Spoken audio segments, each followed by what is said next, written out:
जब परिवार के सदस्य हमसे पूछते हैं कि तुम लोग ये तिलक या तुलसी माला क्यों धारण करते हो और किस लिए धारण करते हो, तब हम उनसे कहते हैं कि हम तुलसी माला और तिलक लाल जी को प्रसन्न करने के लिए धारण करते हैं। तो वह हमसे कहते हैं कि ये तो आडंबर है। बोलने दो।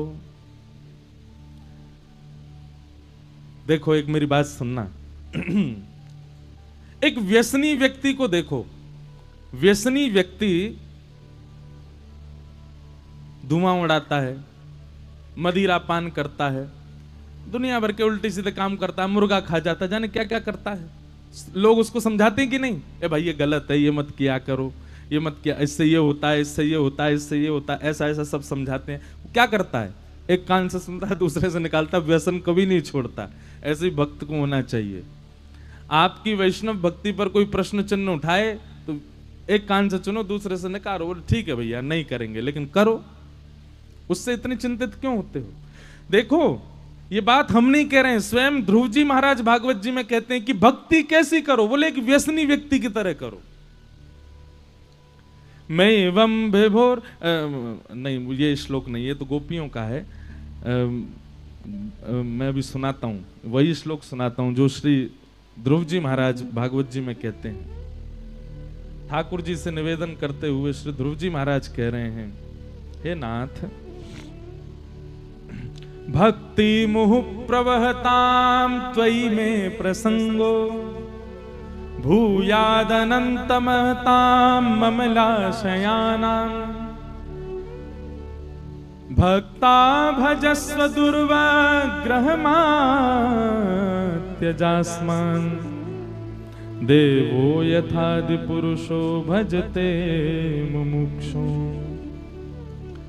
भक्ति मुहु प्रवहताम त्वयि में प्रसंगो भूयाद अनंत महताम अमलाशयानाम येनांज सौल वणमुरु व्यसनम भवाब्धिम निश्चय भवद गुण कथाम मृतपान मत्त।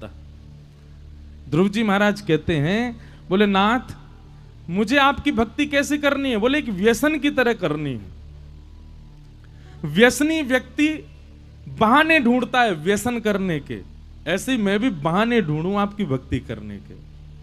हम लोग बहाना नहीं ढूंढते भक्ति करने का, तो इंतजार करते हैं। आसपास कानपुर में कहीं कथा हो तो कथा सुनेंगे, कानपुर में कुछ ऐसी योजना बने जिससे हम ठाकुर जी को भज सकें तो हम भजेंगे। हम अपनी तरफ से प्रयास नहीं करते हैं, हम इंतजार करते हैं कि कुछ योजना बने तो हम करें। पर व्यसनी जो होता है ना, वो कभी इंतजार नहीं करता, वो हर स्थिति में प्रयास करता है, चोरी चुपके छुपके झूठ बोल के अपना व्यसन भोगता है।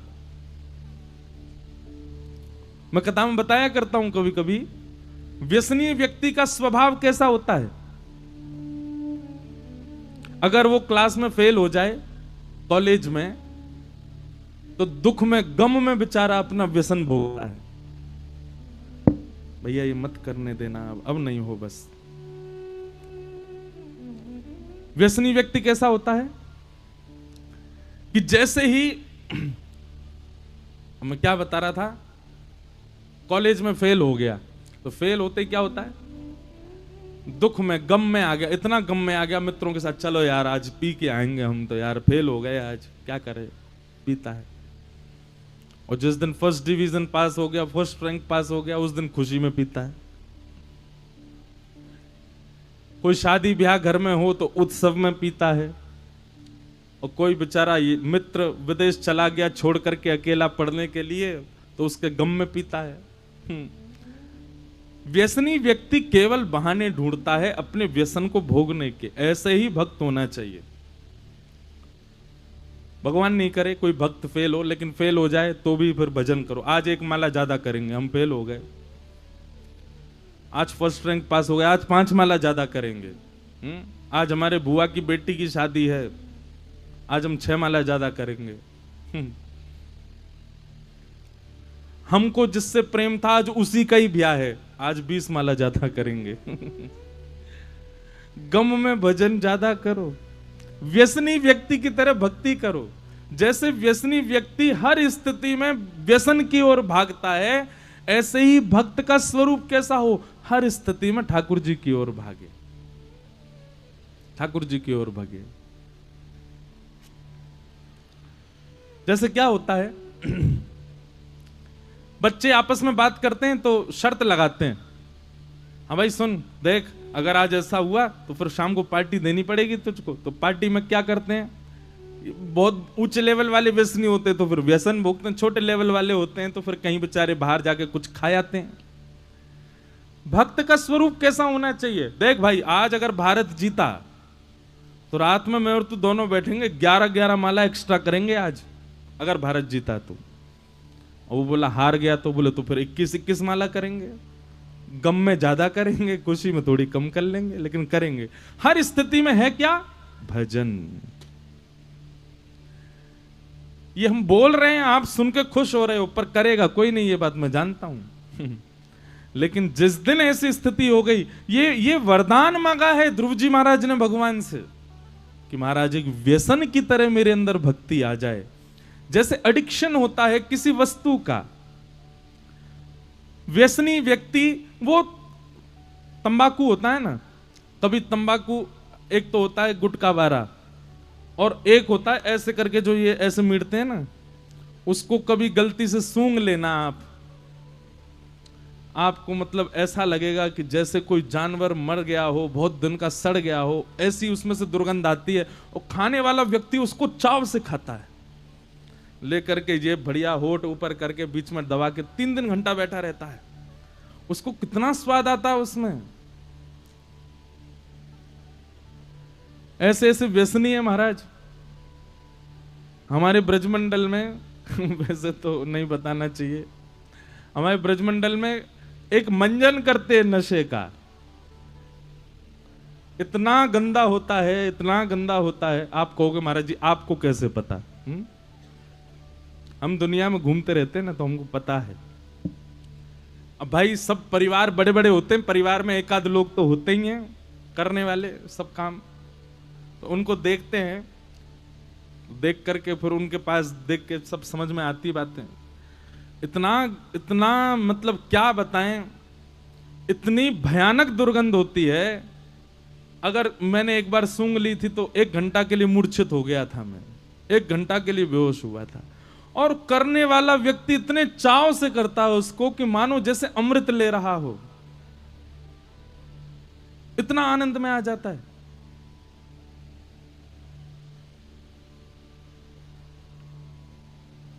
अगर कोई व्यक्ति बीड़ी पीता हो, सिगरेट पीता हो, कथा में बैठा होगा ना, 3 घंटा बैठ नहीं सकता वो, आधा पौना घंटे में उठ के जाएगा, फिर बाहर जाके थोड़ी सी सिगरेट पी के फिर आ जाएगा, फिर कथा सुनेगा, फिर जाएगा, फिर आएगा। वो भले ही किसी बेचारे परिवार वाले के संगी आया होगा। व्यसनी व्यक्ति बैठता भी कम है कथा में, वो बैठ ही नहीं सकता, उसको व्यसन खींचता है। ऐसे ही भजन खींचे हमें, ऐसे ही ठाकुर जी का प्रेम खींचे हमें, ठाकुर जी की कथा खींचे हमें।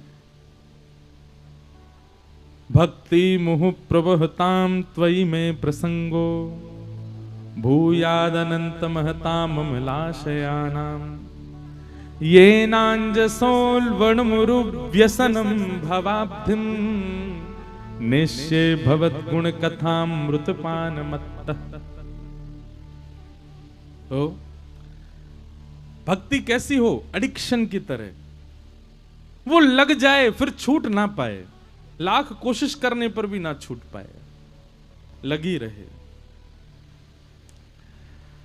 तो ये पता नहीं किस प्रश्न का उत्तर दिया था। हाँ, घर वाले कहते हैं आडंबर है, बोलने दो, आपको तो वो व्यसन चढ़ा है, व्यसन तो चढ़ा ही रहता है। और घर वालों के लिए भी हमारे पास एक बात है, अरे कम से कम बच्चे आपके पी तो नहीं रहे, बच्चे आपके खा तो नहीं रहे, बच्चे आपके नाली में उल्टे तो नहीं पड़े, बच्चों को रात में उठा के तो नहीं लाना पड़ रहा है, बच्चे रात रात भर गोल तो नहीं हो रहे हैं, केवल ठाकुर जी के सामने बैठ के भजन कर रहे हैं। आजकल के माता पिताओं को ज्यादा कथा सुननी चाहिए। हमारी कथा में तो युवा ज्यादा आते हैं, माता पिताओं को ज्यादा सुननी चाहिए कथा। बच्चों को ले लेके आते, महाराज जी आशीर्वाद दे दो, क्या ये ज्यादा ही भगत हो गया है? अच्छा, क्या आशीर्वाद दें कि व्यसनी हो जाए? माता पिता भी यही चाहते हैं कि वो ना तो भगत ही रहे, ना वो व्यसनी रहे, बीच का रहे। दोनों तरफ। एक जगह में एक कथा, वहां पे बोले कि महाराज जी हमारे बच्चे को समझाओ, क्या सब लोग ठीक है परिवार में एक साथ रहते हैं, ये प्याज ही नहीं खाता। मैंने कहा ये चिंता है आपकी कि वो प्याज नहीं खाता, ये चिंता है आपकी? बोले कैसे रहेगा आगे, उसका ब्याह होगा, जीवन बहुत बड़ा है ये। मैंने कहा इसका मतलब आप क्या चाह रहे हैं?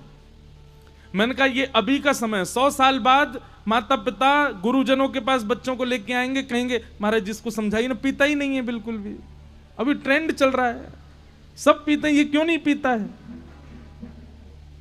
कितना भय, ये कलयुग नहीं है तो क्या है कि बच्चा सुधरा हुआ है तो माता पिता को चिंता है कि ये इतना क्यों सीधा है, इतना क्यों सुधरा हुआ है, तो क्या तेज होना चाहिए था, क्लेवर होना चाहिए था?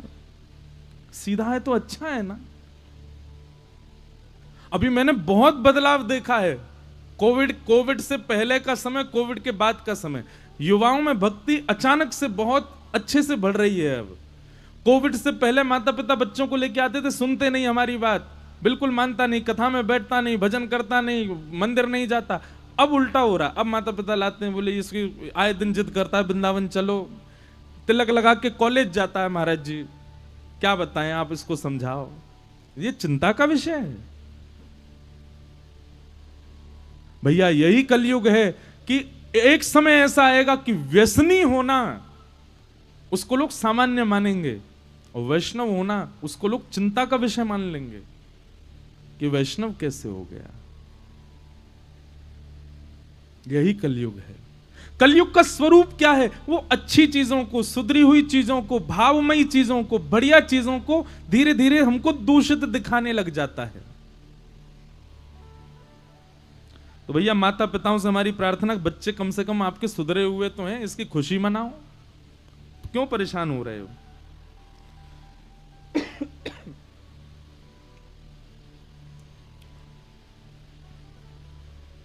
किसी का भाव है कि मेरे सामने अधर्म होता है तो भी मैं धर्म का साथ नहीं दे पाता, उस समय मेरी प्रतिक्रिया क्या होनी चाहिए? देखो शास्त्र आज्ञा करते हैं, अधर्म करने वाले से ज्यादा पापी वो जो अधर्म होते हुए देख रहा है। पर कब? अगर तुम्हारी सामर्थ्य थी उस अधर्म को रोकने की तो आपको रोकना चाहिए। और यदि आप कुछ नहीं कर सकते, आपको लगता है कि अधर्म हो रहा है पर मैं कुछ नहीं कर पाऊंगा, मैं कहूंगा तो कुछ होगा नहीं, तो फिर भगवान से प्रार्थना करके वहां से चले ही जाओ। लेकिन यदि आपको इतनी पीड़ा होती है तो आपको उठना चाहिए, उठ करके उस अधर्म को रोकने का प्रयास तो करना चाहिए। ज्यादा से ज्यादा क्या होगा? थोड़ा बहुत आपका अपमान हो जाएगा, थोड़ा बहुत कुछ आपसे गलत बोल दिया जाएगा, लेकिन आपको स्टैंड तो लेना चाहिए, करना चाहिए। फिर किसी का भाव आया है, ये अंतिम प्रश्न है, फिर हम कथा में चलेंगे, कि महाराज जी दान ब्राह्मणों को करना चाहिए, दान वेदज्ञों को करना चाहिए, पर मेरा मन होता है कि मैं असहाय लोगों को, गरीबों को दान ज्यादा करता हूं। तो इसका मतलब देखो, सबसे पहली बात तो आपने एक ही कैटेगरी में ब्राह्मण और गरीब रख दिए, ये गलत है। ब्राह्मण को ऐसे चलते फिरते दान नहीं देना है। ब्राह्मण के लिए कैसा दान होना चाहिए? उनके लिए तो उनसे कुछ सुंदर अनुष्ठान कराओ, अनुष्ठान आदि करा करके, या फिर श्राद्ध पक्ष में आप प्रसाद आदि पवाते हैं, उसके बाद फिर कुछ उनको भेंट प्रदान करो। बाकी असहाय लोगों को तो आप नित्य प्रति कर सकते हो, उसमें कोई बड़ी बात नहीं है। ब्राह्मणों को दान देना एक अलग विषय है और असहाय की सहायता करना एक अलग विषय है। ब्राह्मण को दान देना पुण्य है और असहाय की सहायता करना परोपकार है, और परोपकार भी एक प्रकार का पुण्य ही होता है। इसलिए दोनों को सबसे पहले तो आप एक कैटेगरी में मत रखिए, वो अलग हैं।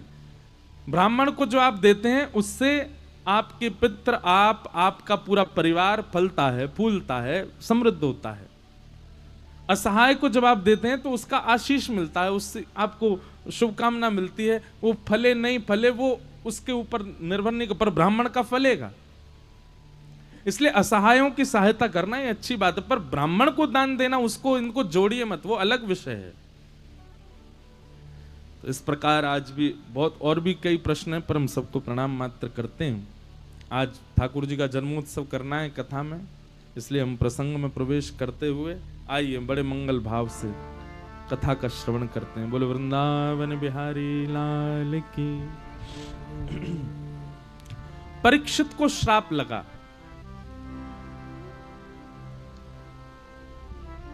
सात दिन में मृत्यु का श्राप लगा। बहुत सावधानी से सुनिएगा सब लोग। परंतु परीक्षित जी महाराज इससे विचलित नहीं हुए। बंधुओं देखो, एक मेरी बात बहुत ध्यान से सुनिएगा। आध्यात्मिक व्यक्ति के कुछ लक्षण होते हैं, भक्ति पथिक व्यक्ति के कुछ लक्षण होते हैं कि वो कई बार सिचुएशन के अकॉर्डिंग अपने आप को संभालना सीख जाता है। जो वैष्णव है, जो तिलक लगाता है, नाम जप करता है, कथा सुनता है, पर विपरीत स्थिति आते टूट जाता है, तो इसका मतलब उसके भजन में कोई कमी है। बहुत सावधानी से सुनिएगा सब लोग। नाविक नाव चलाता है। अब जब तक गंगा जी सीधी सीधी बह रही है, मौसम बिल्कुल साफ है, तब तक तो नाव बढ़िया चल रही है। जैसे ही मौसम खराब हुआ तो वो घबरा जाए, वो तो पतवार छोड़ दे, ओहो अब क्या करूंगा, अब तो मुझसे चलेगी नहीं, अब तो मौसम खराब हो गया, भाव तेज हो गया। अरे तुम नाविक हो, तुमको अभ्यास अनुकूल परिस्थिति में नाव चलाने का नहीं होना चाहिए, तुमको अभ्यास प्रतिकूल परिस्थिति में नाव चलाने का होना चाहिए। गाड़ी का ड्राइवर सीधे सीधे रोड पर गाड़ी चलाना जानता है, लेकिन वो कहे ओहो मोड़ आ गया, अब मैं क्या करूं, मोड़ पे तो नहीं मोड़ सकता, मुझे तो सीधा रोड चाहिए। काय बात के ड्राइवर हो? ड्राइवर तो वो जो गली कूचे मोहल्ला ऊंची नीची टूटी फूटी जैसी सड़क मिले सब में चला ले, वही तो ड्राइवर है। ठीक वैसे ही आध्यात्मिक आप यदि हैं, आप तिलक लगाते हैं, नाम जप करते हैं, कंठी माला पहनते हैं, कथा सुनते हैं, वृंदावन जाते हैं, ठाकुर जी का स्मरण करते हैं, तो इसका मतलब क्या हो? आप नाविक हो, आप चालक हो। और चालक अनुकूल अवस्था में गाड़ी चलाना जानता हो, यह विशेषता नहीं होनी चाहिए उसकी। प्रतिकूल अवस्था में प्रतिकूल मार्ग पर गाड़ी चला दे, वो चालक श्रेष्ठ माना जाता है। तो आध्यात्मिक बनने का सबसे बड़ा ये सिम्टम होता है, ये लक्षण होता है कि आध्यात्मिक व्यक्ति प्रतिकूल अवस्था में सम रहता है, विचलित नहीं होता, टूटता नहीं है। हम कथा कहते हैं, आधे से ज्यादा समय अपने घर से बाहर ही रहते हैं। हम भी गृहस्थी हैं, हमारा भी परिवार है, और जैसे आप सबके परिवार में खुशी आती है, विपत्ति आती है, संकट आता है, प्रसन्नता आती है, ऐसे हमारे परिवार में भी आती है।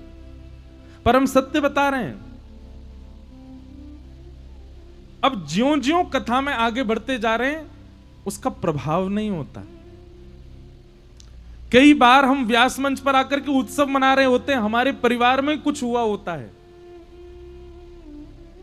लेकिन हम उत्सव करके जाते हैं, ठाकुर जी का उत्सव मनाते हैं। सब लोगों, इतने लोग मिलने के लिए आते हैं, सब अपना प्रश्न करते हैं, सब अपनी चिंता बताते हैं, सब अपना कष्ट बताते हैं, लेकिन हम सबको उत्तर देते हैं। ऐसा नहीं है कि उस समय हमारे परिवार में कुछ ना हुआ हो, होता है।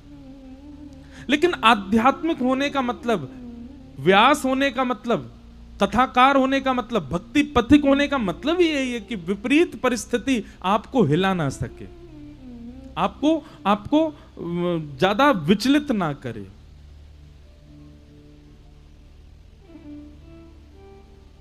कई लोगों को लगता है इन पे तो प्रभाव ही नहीं होता चीजों का। यही तो आध्यात्मिक होने का मतलब है कि प्रभाव ना पड़ना।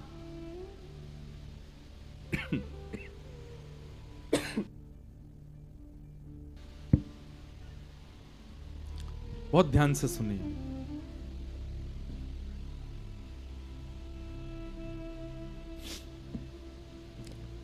श्री शुकाचार्य जी महाराज, श्री परीक्षित जी महाराज को 7 दिन में मरने का श्राप लगा। यह कोई अच्छी बात तो नहीं थी। सब लोग बहुत सावधानी से सुनो। हमको कोई ज्योतिषाचार्य बता दे, या फिर हम डॉक्टर के पास नॉर्मल चेकअप कराने गए, डॉक्टर ही बोल दे भैया तुम्हारे जीवन के इतने दिन बचे हैं, क्या होगा? घर में मातम का विषय हो जाएगा, पूरे घर में सब परेशान हो जाएंगे। ओ हो, अब क्या करें, अब क्या करें, अब कैसे होगा? पर परीक्षित जी की परिस्थिति कैसी है? उनको पता चला कि 7 दिन में मरने का श्राप है, विचलित नहीं हुए।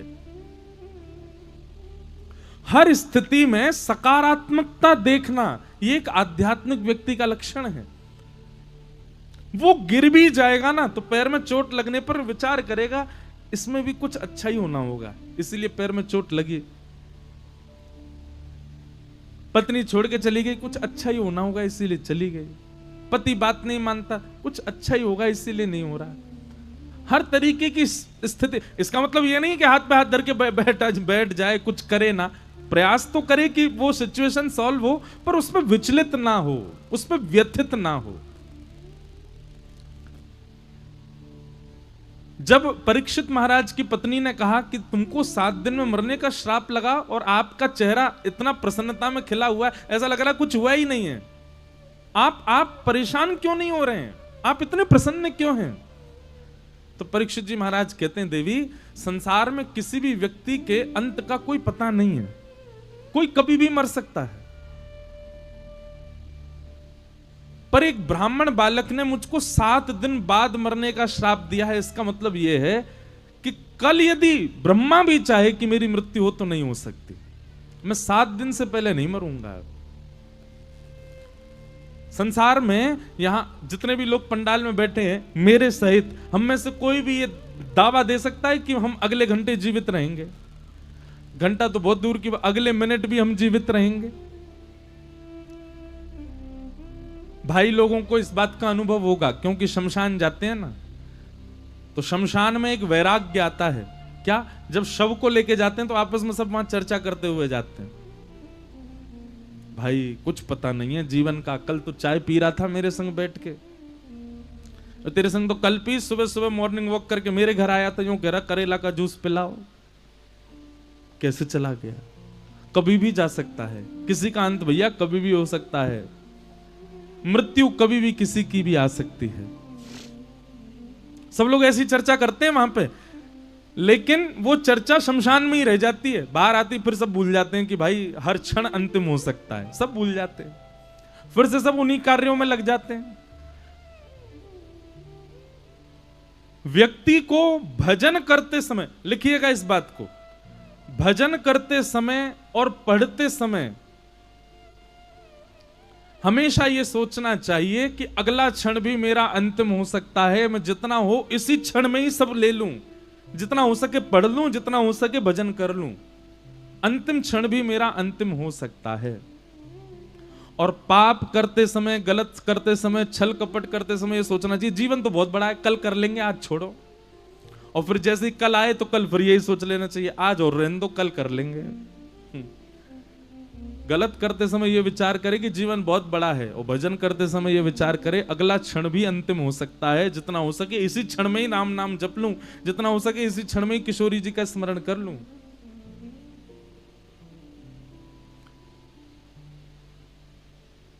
परीक्षित जी महाराज अपने पुत्र जन्मेजय को राज्य गद्दी पर बिठा करके गंगा के तट पर आ गए, और अनेक संत जनों से आकर के उन्होंने जिज्ञासा प्रकट की, महाराज जिसके जीवन के बहुत कम दिन बचे हों उसको अपनी मुक्ति के लिए क्या करना चाहिए? सब संतों ने अलग अलग उत्तर दिए, पर नहीं को मुनिर यस्य वचः प्रमाण, कोई प्रमाण नहीं दे पाया। तब असंख्य संतों की उस सभा में आगमन होता है श्री शुकाचार्य जी महाराज का, श्री सुखदेव जी महाराज का, कि तत्रा भवद भगवान व्यास पुत्रो यदिच्छया गामट मानुनपेक्षः अलक्षलिंगो निजलावतुष्टो व्रतश्च बालैरवधूतभेषः। श्री सुखदेव जी महाराज की जय। श्री सुखदेव जी का आगमन हुआ और सुखदेव जी आकर के बैठे। जैसे ही आकर के बैठे, राजा परीक्षित ने चरणों में प्रणाम करते हुए कहा, भगवान जिसके जीवन के केवल 7 दिन बचे हैं उसको अपनी मुक्ति के लिए क्या करना चाहिए? शुकाचार्य जी महाराज उत्तर दे रहे हैं और यहीं से द्वितीय स्कंद भागवत का प्रारंभ होता है। सुखदेव जी महाराज व्यास मंच पर बैठे और परीक्षित जी चरणों में निवेदन कर रहे हैं, भगवान अब मेरे मार्ग को आप प्रशस्त कीजिए, मैं क्या करूं।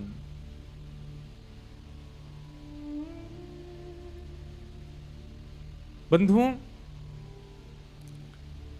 कभी भी किसी वैष्णव से मिलो, किसी भी संत से मिलो, किसी वक्ता से मिलो, किसी भगवत भक्त से मिलो, उससे यही प्रार्थना करनी चाहिए कि आप मेरे जीवन में आगे मैं क्या करूं जिससे मुझे और तीव्रता से भगवत प्राप्ति हो, ऐसा ही प्रश्न करना चाहिए। अन्न का कण और संत का क्षण ये बर्बाद नहीं किए जाते। एक क्षण मिले, उस क्षण में भी यही पूछ लीजिए कि कैसे भगवत प्राप्ति हो, मुझे कैसे हरि मिलेंगे।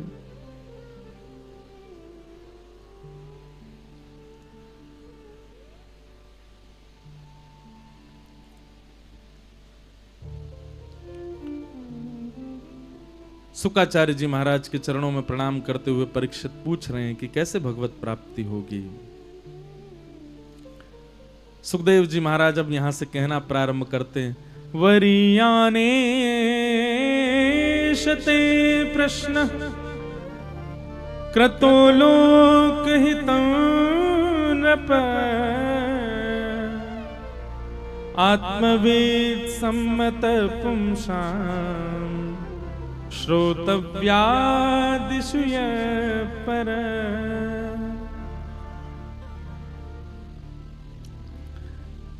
सुखदेव जी कह रहे हैं, राजा परीक्षित अब देखो, यहां से सुखदेव जी अब उत्तर दे रहे हैं राजा परीक्षित को, बहुत ध्यानपूर्वक सुनिएगा।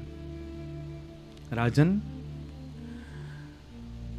तुम्हारा प्रश्न बहुत अच्छा है अगर यह प्रश्न समाज के लिए किया है, लेकिन कहीं अगर यह प्रश्न तुमने अपने पर्सनली अपने लिए किया है तो यह प्रश्न उचित नहीं है।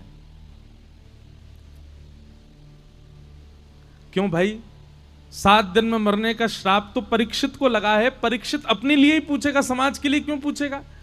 पर यहां से सुखदेव जी महाराज, इसीलिए तो यह भागवत है, यहां प्रश्न का उत्तर तो दिया पर पहले प्रश्न को शुद्ध किया, पहले प्रश्न सुधारो। राजन, 7 दिन में तुम्हारी मृत्यु होनी है, उसके लिए अब मुक्ति का उपाय तुम मुझसे पूछ रहे हो, तो 7 दिन में यदि संसार के किसी व्यक्ति की मृत्यु होने वाली हो, उसके लिए यदि मुक्ति का उपाय पूछ रहे हो तो ठीक है, लेकिन तुम अपने लिए नहीं पूछो। क्यों? राजा परीक्षित क्यों नहीं पूछ सकते अपने लिए? शुकाचार्य जी महाराज कहते हैं, बोले राजन, मुक्ति 7 दिन में प्राप्त करने वाली वस्तु नहीं है। बहुत ध्यानपूर्वक सुनिएगा। मुक्ति प्राप्त करने के लिए 7 दिन, 7 घंटे, 7 मिनट, 7 सेकंड भी जरूरी नहीं है। तो बोले फिर मुक्ति कैसे मिलती है? बोले अंते नारायण स्मृति। बोले व्यक्ति की मरणासन अवस्था हो, उसके अंगूठे से प्राण निकलते निकलते निकलते निकलते सर्वांगीण अंग छोड़ते हुए बस नासिका से अंतिम श्वास निकलने वाली हो, और उसी क्षण में कोई व्यक्ति कान में जाकर के कह दे, श्री कृष्ण श्री कृष्ण श्री कृष्ण, हे हरि हे हरि हे हरि, श्री राधा श्री राधा श्री राधा।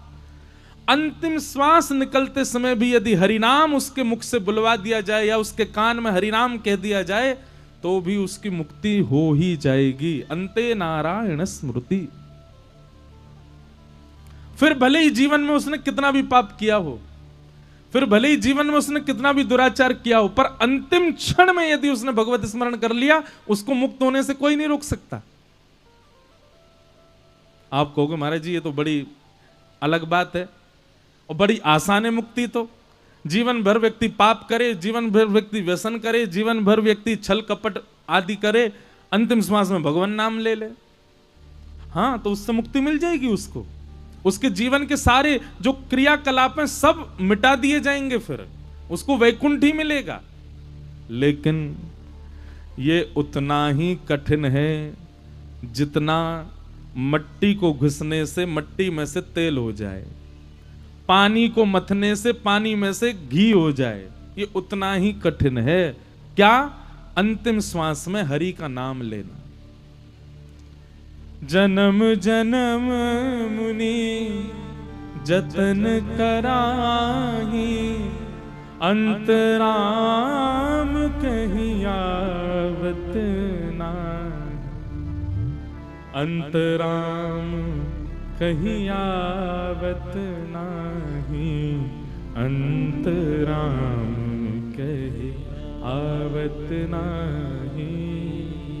जन्म जन्म मुनि जतन कराही, अंतराम कहीं आवत नाही। अरे भैया, जीवन निकल जाता है व्यक्तियों को नाम जप करते करते।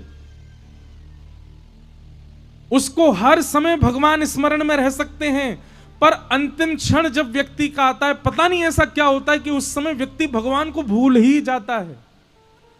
वही व्यक्ति याद रख सकता है भगवान को जिसने अनेक जन्मों में ठाकुर जी का भजन किया होगा। वही अपने अंतिम क्षण में भगवान को याद कर पाता है, नहीं तो अंतिम क्षण में भगवत स्मृति नहीं हो पाती। आपके परिवार में, रिश्तेदार में, पूरे दूर दूर के नातेदारों में यदि कोई वृद्ध, यदि कोई बूढ़े बुजुर्ग भगवत स्मरण करते भगवत धाम गए हों, अंतिम दर्शन जरूर करे आना, उनके प्रणाम करे आना जाकर के उनके शव को। क्यों? क्योंकि निश्चित है कि भगवत प्राप्ति उनको हुई ही होगी। अंतिम काल में भगवत स्मरण नहीं हो पाता, बाकी सब हो जाता है।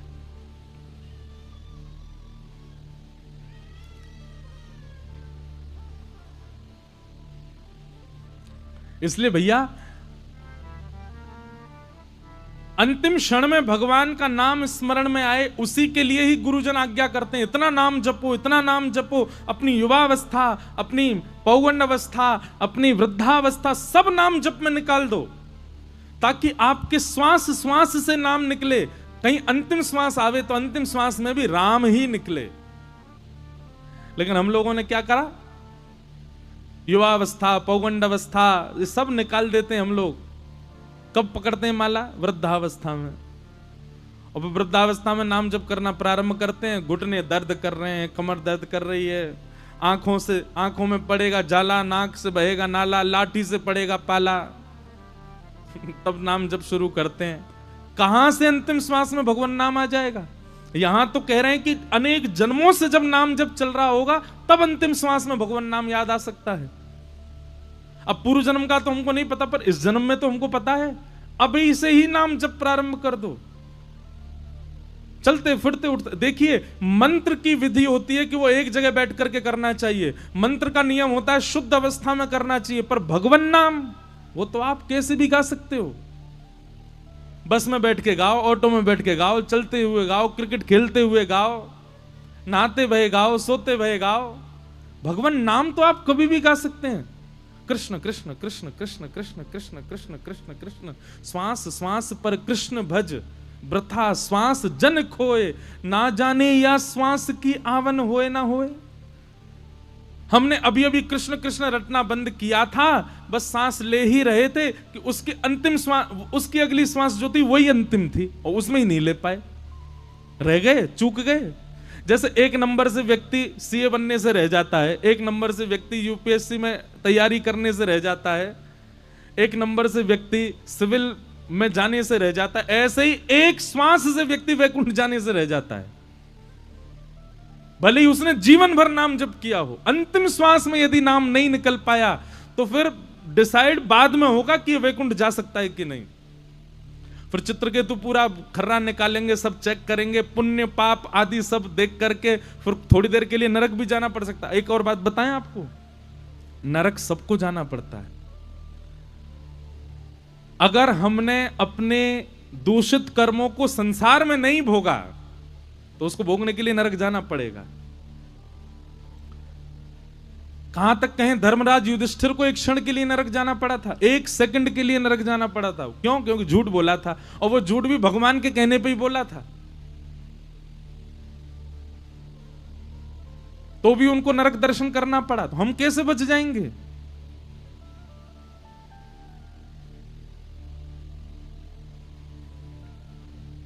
इसलिए भैया खूब नाम जप करो, खूब ठाकुर जी का स्मरण करो।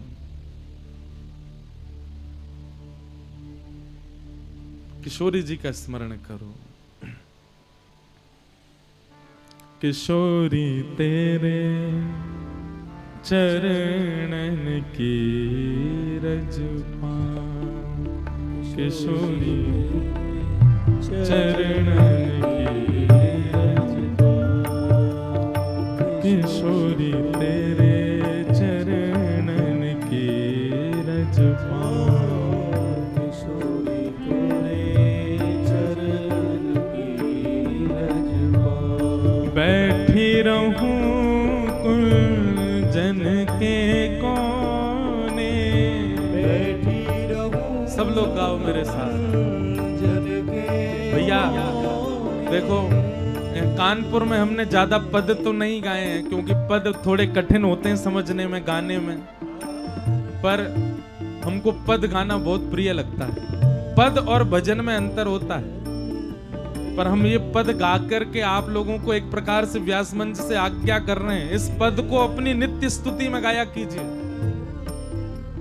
श्री हरिराम व्यास जी ओरछा से वृंदावन पधारे, और इस पद की कृपा से ही उनको वृंदावन वास मिला। आप कुछ ना भी करो तो कम से कम हर दिन इस पद का गायन करो, तो क्या पता अंतिम श्वास में किशोरी जी कृपा कर दें, किशोरी जी अनुग्रह कर। क्यों? ठाकुर जी दयालु हैं, ठाकुर जी दया के सरोवर हैं, पर हमारी किशोरी जी तो दया की समुद्र हैं, सागर हैं, इसीलिए तो बरसाने वाली हैं। क्यों? क्योंकि ठाकुर जी तो बिंदु छिड़कते हैं दया का, किशोरी जी तो बरसा देती हैं पूरा। इसलिए अंतिम क्षण में हमको भगवत प्राप्ति हो, उसके लिए किशोरी जी से प्रार्थना करो। इस पद को अपनी नित्य स्तुति में गाना प्रारंभ कीजिए।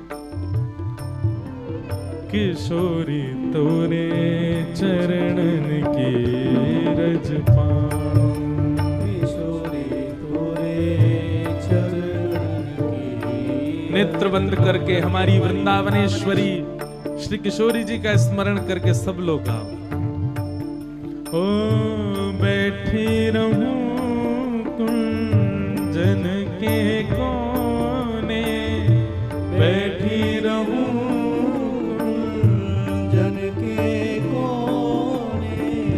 बैठी रहूं कुंजन के कोने, बैठी रहूं कुंजन के कोने। श्याम राधिका गाऊं, श्याम राधिका गाऊं, किशोरी तोरे चरणन की रज पाऊं, किशोरी तोरे चरणन की रज पाऊं। हे श्री राधे तेरे चरणन की रज पाऊं, हे राधे तोरे। बोलो वृषभानु दुलारी की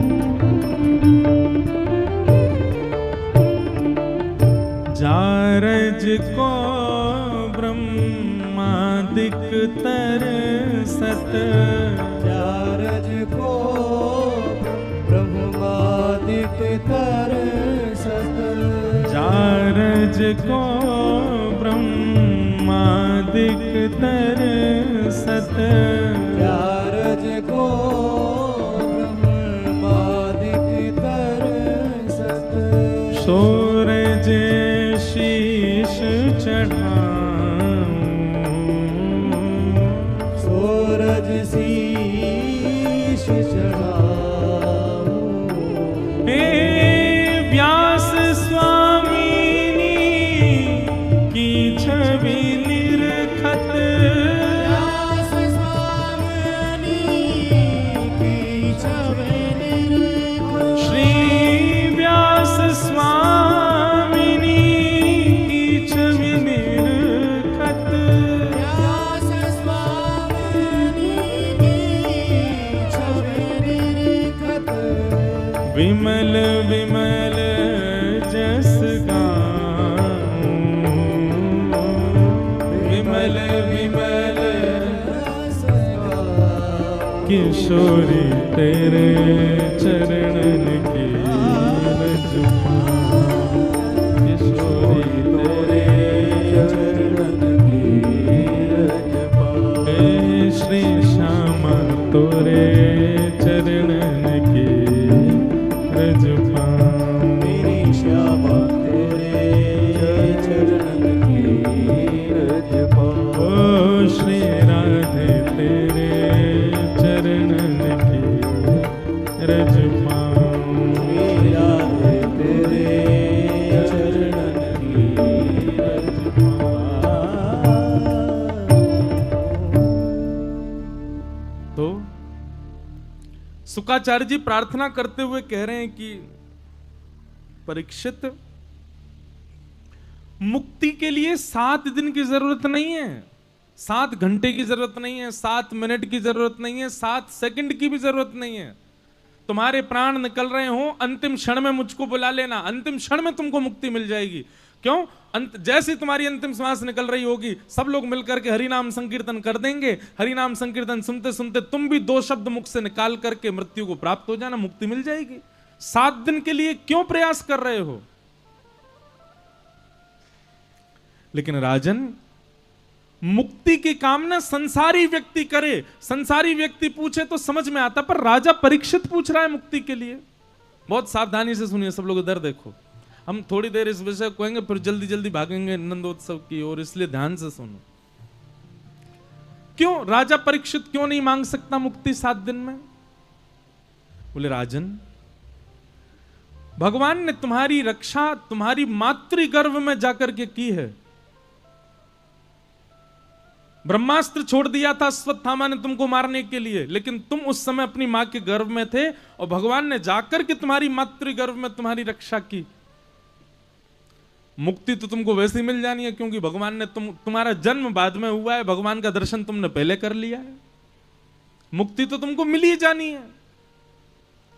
लेकिन राजन एक और बात सुनो, क्या भगवान ने तुम्हारी माता के गर्भ में तुम्हारी रक्षा केवल इसलिए कि क्या तुम भविष्य में चल करके मुक्ति की कामना करो?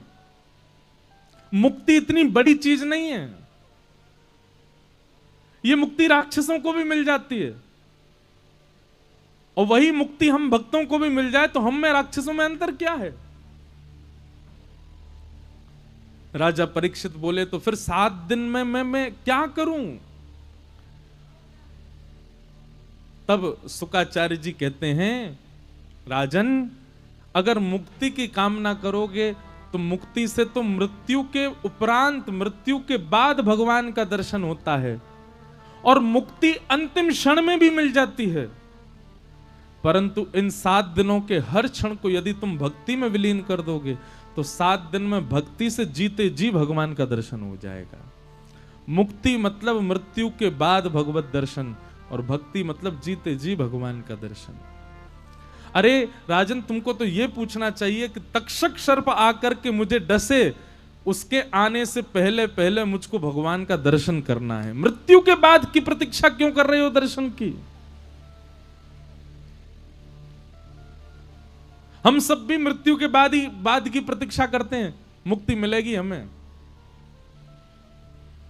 कभी किसी के मन में यह भावना क्यों नहीं आई कि कहीं मेरा अंतिम क्षण ना आ जाए, उससे पहले मुझको राधा रमण जी को देखना है। मेरा अंतिम क्षण आए उससे पहले श्री राधा वल्लभ लाल जी सचल मेरे सामने घूमते हुए आ जाएं। मेरा अंतिम क्षण आ जाए उस समय, उससे पहले पहले श्री वृंदावन बिहारी लाल प्रत्यक्ष मेरे सामने खड़े हो जाएं और अपने तिरछे नैनों से ऐसे मटकाते भय, सुंदर वेणु बजाते भय, चलते फिरते त्रिभंग लली ललित गति विलास वल गुहास प्रणय निरीक्षण कल्पितोरुमान, मुझे उनका दर्शन हो जाए। और ये सामर्थ्य जीते जी अवस्था में भगवत दर्शन देने की सामर्थ्य केवल भक्ति में है। राजा परीक्षित, तुम मुक्ति की कामना मत करो, तुम भक्ति की कामना करो। तब राजा परीक्षित ने अपने भाव बदल दिए, चरणों में प्रणाम करके कहा, भगवान अब मुझे मुक्ति की चिंता नहीं है, अब मुझे एक ही चिंता है, मेरे पास केवल 7 दिन हैं। इन 7 दिनों में मुझे भगवत प्राप्ति कैसे होगी, इन 7 दिनों में मृत्यु से पहले मुझे भगवत साक्षात्कार कैसे होगा, यही मेरी चिंता है। आप कृपा करके मुझे भगवत अनुभव कराइए, भगवत दर्शन कराइए। तब सुखदेव जी महाराज कहते हैं, अब मैं तुम्हें भागवत की कथा सुनाऊंगा, क्योंकि भागवत की कथा में यही सामर्थ्य है।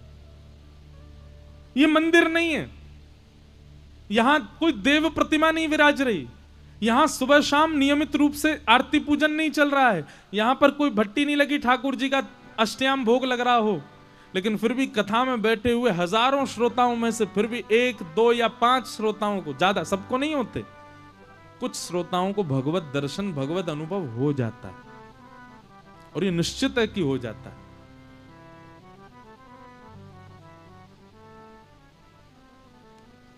और एक बात हमारी बहुत ध्यान से सुनिएगा, किसको होता है ये कोई नहीं जानता। कई बार सबसे आगे बैठने वालों को नहीं होते, सबसे पीछे बैठने वाले को हो जाता है भगवत दर्शन, भगवत साक्षात्कार। कई बार यजमान परिवार तो केवल निमित्त होता है कि उन्होंने कथा कराई, कथा की सब व्यवस्था की, पर कथा हुई किसी एक के लिए थी, वो कहीं हम में ही कहीं बैठा है, उसके लिए भागवत जी आई, उसके लिए किसी को चुना, किसी को बनाया, योजना बनाई और कर दी कथा, किसी एक के लिए हुई। इसलिए वो एक कोई और नहीं हो, हम ही हूं। आप सब यही सोचो, हम ही हूं, वो एक कोई और नहीं, मैं ही हूं। 3-4 दिन तो निकल गए, बचे 3 दिन। और सुन लीजिए, अंतिम दिन की जो कथा है वो सुबह जल्दी 9 बजे से होगी, इसलिए सवेरे जल्दी अपनी सेवा पूजा करके 8:30 बजे उपस्थित हो जाना। 9 बजे से कथा प्रारंभ होगी, 11:30 बजे तक कथा चलेगी। 11:30 बजे हम मंच से ही गाड़ी में बैठ के जाएंगे, हमारी फ्लाइट है, आगे निकलना है। पहले तो लखनऊ जाने की सोच रहे थे, पर लखनऊ के लिए तो 4 घंटा चाहिए, इसलिए अब कानपुर से ही जाना है। इसलिए आप लोग बिल्कुल समय से आ जाना। अंतिम दिन यानी कि 6 तारीख को कथा सुबह 9 बजे से करेंगे, और यहीं से ही प्रणाम करके हम व्यासपीठ से ही सीधे एयरपोर्ट जाएंगे। तो अब तो 3 ही दिन बचे हैं, बीते हुए 4 दिन और ये 3 दिन, इन्हीं में ही सामर्थ्य है भगवत अनुभव कराने की। इसलिए अब बाकी के 3 दिन बहुत ध्यानपूर्वक रहिए, शायद भगवत अनुभव हमको हो जाए, भगवत साक्षात्कार हमको हो जाए। शुकाचार्य जी महाराज के चरणों में परीक्षित कहते हैं कि भगवान मुझे अब भक्ति का मार्ग बताइए। अब यहां से कथा प्रसंग सुनाना प्रारंभ करते हैं। सबसे पहले परीक्षित जी महाराज ने पूछा कि भगवान मुझे प्रकृति के बारे में बताओ, मुझे सृष्टि के बारे में बताओ, भगवान इस दुनिया को बनाते क्यों हैं, इस दुनिया को बनाने का प्रयोजन क्या है ठाकुर जी का, और बनाते भी हैं तो फिर एक जैसी क्यों नहीं बनाते, कोई मोटा कोई पतला, कोई धनवान कोई निर्धन, कोई काला कोई गोरा, कोई मोटा कोई पतला, ऐसा क्यों बना देते हैं। जब सब में भगवान एक, बनाने वाला एक, तो फिर एक जैसी दुनिया क्यों नहीं है, सब अलग अलग थलग क्यों बनाई है। इस प्रसंग के उत्तर में फिर पूरी सृष्टि बताई गई, कैसे भगवान ने दुनिया बनाई। अब वो बहुत बड़ा प्रसंग है, हम बहुत बार कथा में बता चुके हैं, पर इसमें एक प्रश्न यहां पर जो कि विदुर जी महाराज मैत्री मुनि से कर रहे हैं, वही प्रश्न यहां पर श्री परीक्षित जी ने सुखदेव जी से किया। और ये प्रश्न बहुत सुंदर है, बहुत ध्यानपूर्वक सुनिएगा। सुखाय कर्माणि करोति लोको न ते सुखं वान्यदुपारमं वा विन्देत भूयस्तदैव दुःखं यदत्र युक्तं भगवान वदेन्न। बहुत सावधानी से सुनो, प्रश्न सुनिएगा, बहुत अच्छा प्रश्न है। प्रश्न क्या किया कि महाराज संसार में हर व्यक्ति सुख की कामना से ही श्रम कर रहा है, परिश्रम कर रहा है। चाहे वो 200 रुपए प्रतिदिन कमाने वाला व्यक्ति हो, चाहे 200 करोड़ रुपए प्रति महीने कमाने वाला व्यक्ति हो, हर व्यक्ति का अंतिम भाव क्या है अपने श्रम के पीछे? कि मुझे सुख मिले। 200 रुपए कमाने वाला भी यही चाहता है कि मुझे सुख मिले, और 200 करोड़ वाला भी चाहता है मुझे सुख मिले, लेकिन ना तो 200 करोड़ वाला सुखी, ना 200 रुपया वाला सुखी। क्यों? यह प्रश्न है। इतना परिश्रम करने के बाद भी व्यक्ति सुखी क्यों नहीं है?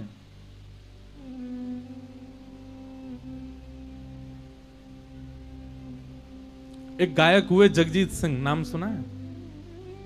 उनकी गजल सुनी है? हमारी कथा नहीं सुनी, गजल सुनते हुए सुना करो, अच्छे अच्छे गाए हैं उन्होंने।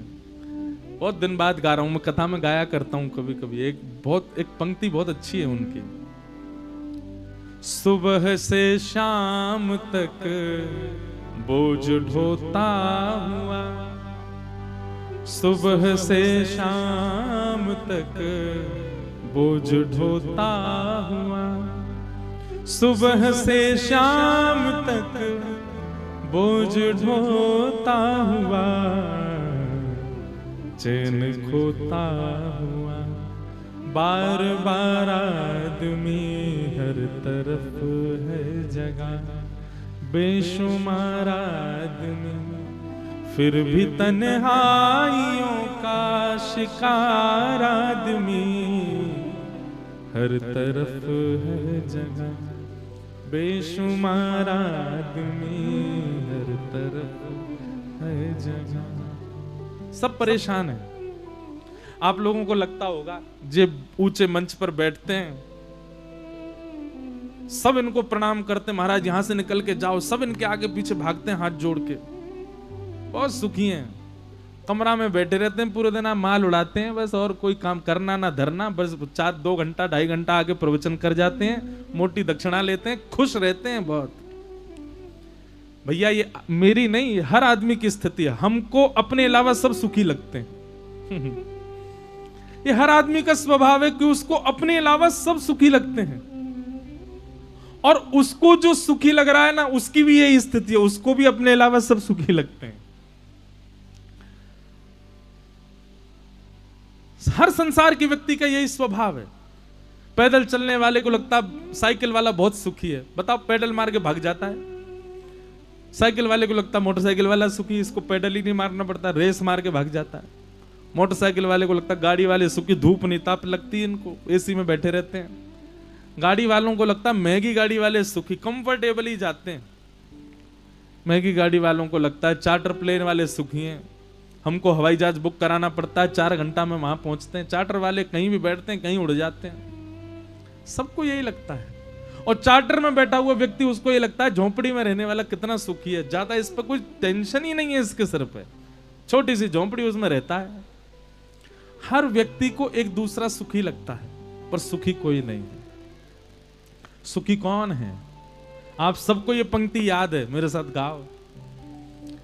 दीन कहे धनवान सुखी, धनवान कहे सुख राजा को भारी, राजा कहे महाराजा सुखी, महाराजा कहे सुख इंद्र को भारी, इंद्र कहे चतुरानन को सुख, ब्रह्म कहे सुख विष्णु को भारी, पर तुलसीदास विचार कहे हरि भजन बिना सब जीव दुखारी।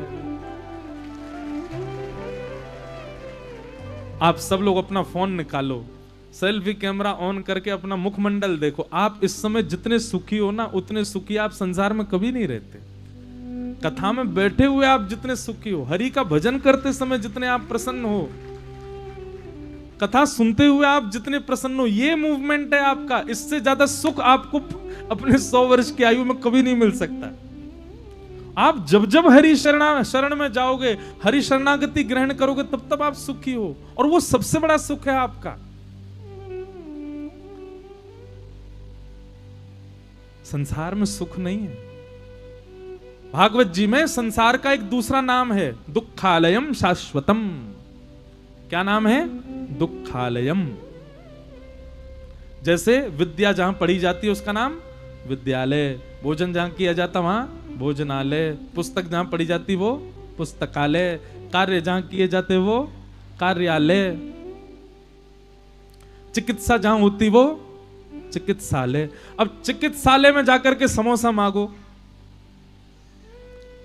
नर्स बेचारी सिरिंज लेकर के बैठी है, आप कह रहे हो समोसा बना के दो।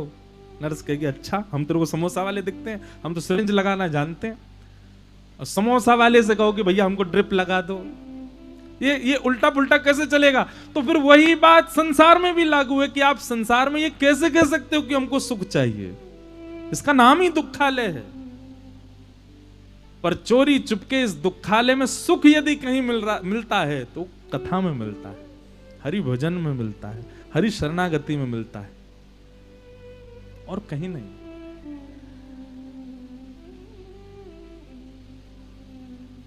लेकिन ये तो बात मैंने अपने मन से बता दी, लेकिन इस प्रश्न का उत्तर क्या है भागवत जी में कि भाई सुख के लिए संसार में सब दौड़ रहे हैं, तो फिर उसको सुख क्यों नहीं मिलता? इसके दो उत्तर हैं। पहला उत्तर क्या है? बोले पहला उत्तर भगवान कह रहे हैं यही माया है। व्यक्ति जो चाहे उसको मिल जाए तो ऐसा व्यक्ति आलसी होता चला जाएगा, वो कर्म नहीं करेगा। फिर संसार कैसे चलेगा अगर व्यक्ति कर्म ना करे? तो व्यक्ति कर्म करता क्यों है? व्यक्ति प्रगतिशील रहता क्यों है? व्यक्ति लगा क्यों रहता है? क्योंकि वो जो चाहता है वो उसको मिलता नहीं है, इसलिए वो लगा ही रहता है, करते करते करते करते। भाई कभी तो मिलेगा, कभी तो मिलेगा, कुछ तो मिलेगा, और मिल भी जाता है तो उसके चित्त में अपूर्णता रहती है, नहीं और चाहिए, इससे भी ज्यादा चाहिए।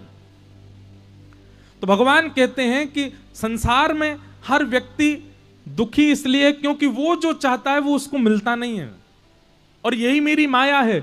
यदि व्यक्ति जो चाहे वो, अब एक बात सुनो, सब धनवान हो जाएं, सब करोड़पति हो जाएं, संसार कैसे चलेगा बताओ? कानपुर में सब खरबपति हो जाएं, क्या होगा फिर? कुछ नहीं, परेशान हो जाएंगे हम लोग। क्यों? क्योंकि हर व्यक्ति को अपनी किसी भी कार्य को करने के लिए अपने नीचे 1, 2, 5, 10, 100 लोग चाहिए जो उससे थोड़े नीचे हों, वही कर पाएंगे काम। लेकिन सब समान ही हो जाएंगे, फिर करेगा कौन? सब समान हो जाएंगे तो फिर एक दूसरे को कोई पूछेगा नहीं, भजेगा नहीं, और एक दूसरे से लड़ते झगड़ते एक दिन पूरा विश्व सर्वनाश कर देंगे एक दूसरे का।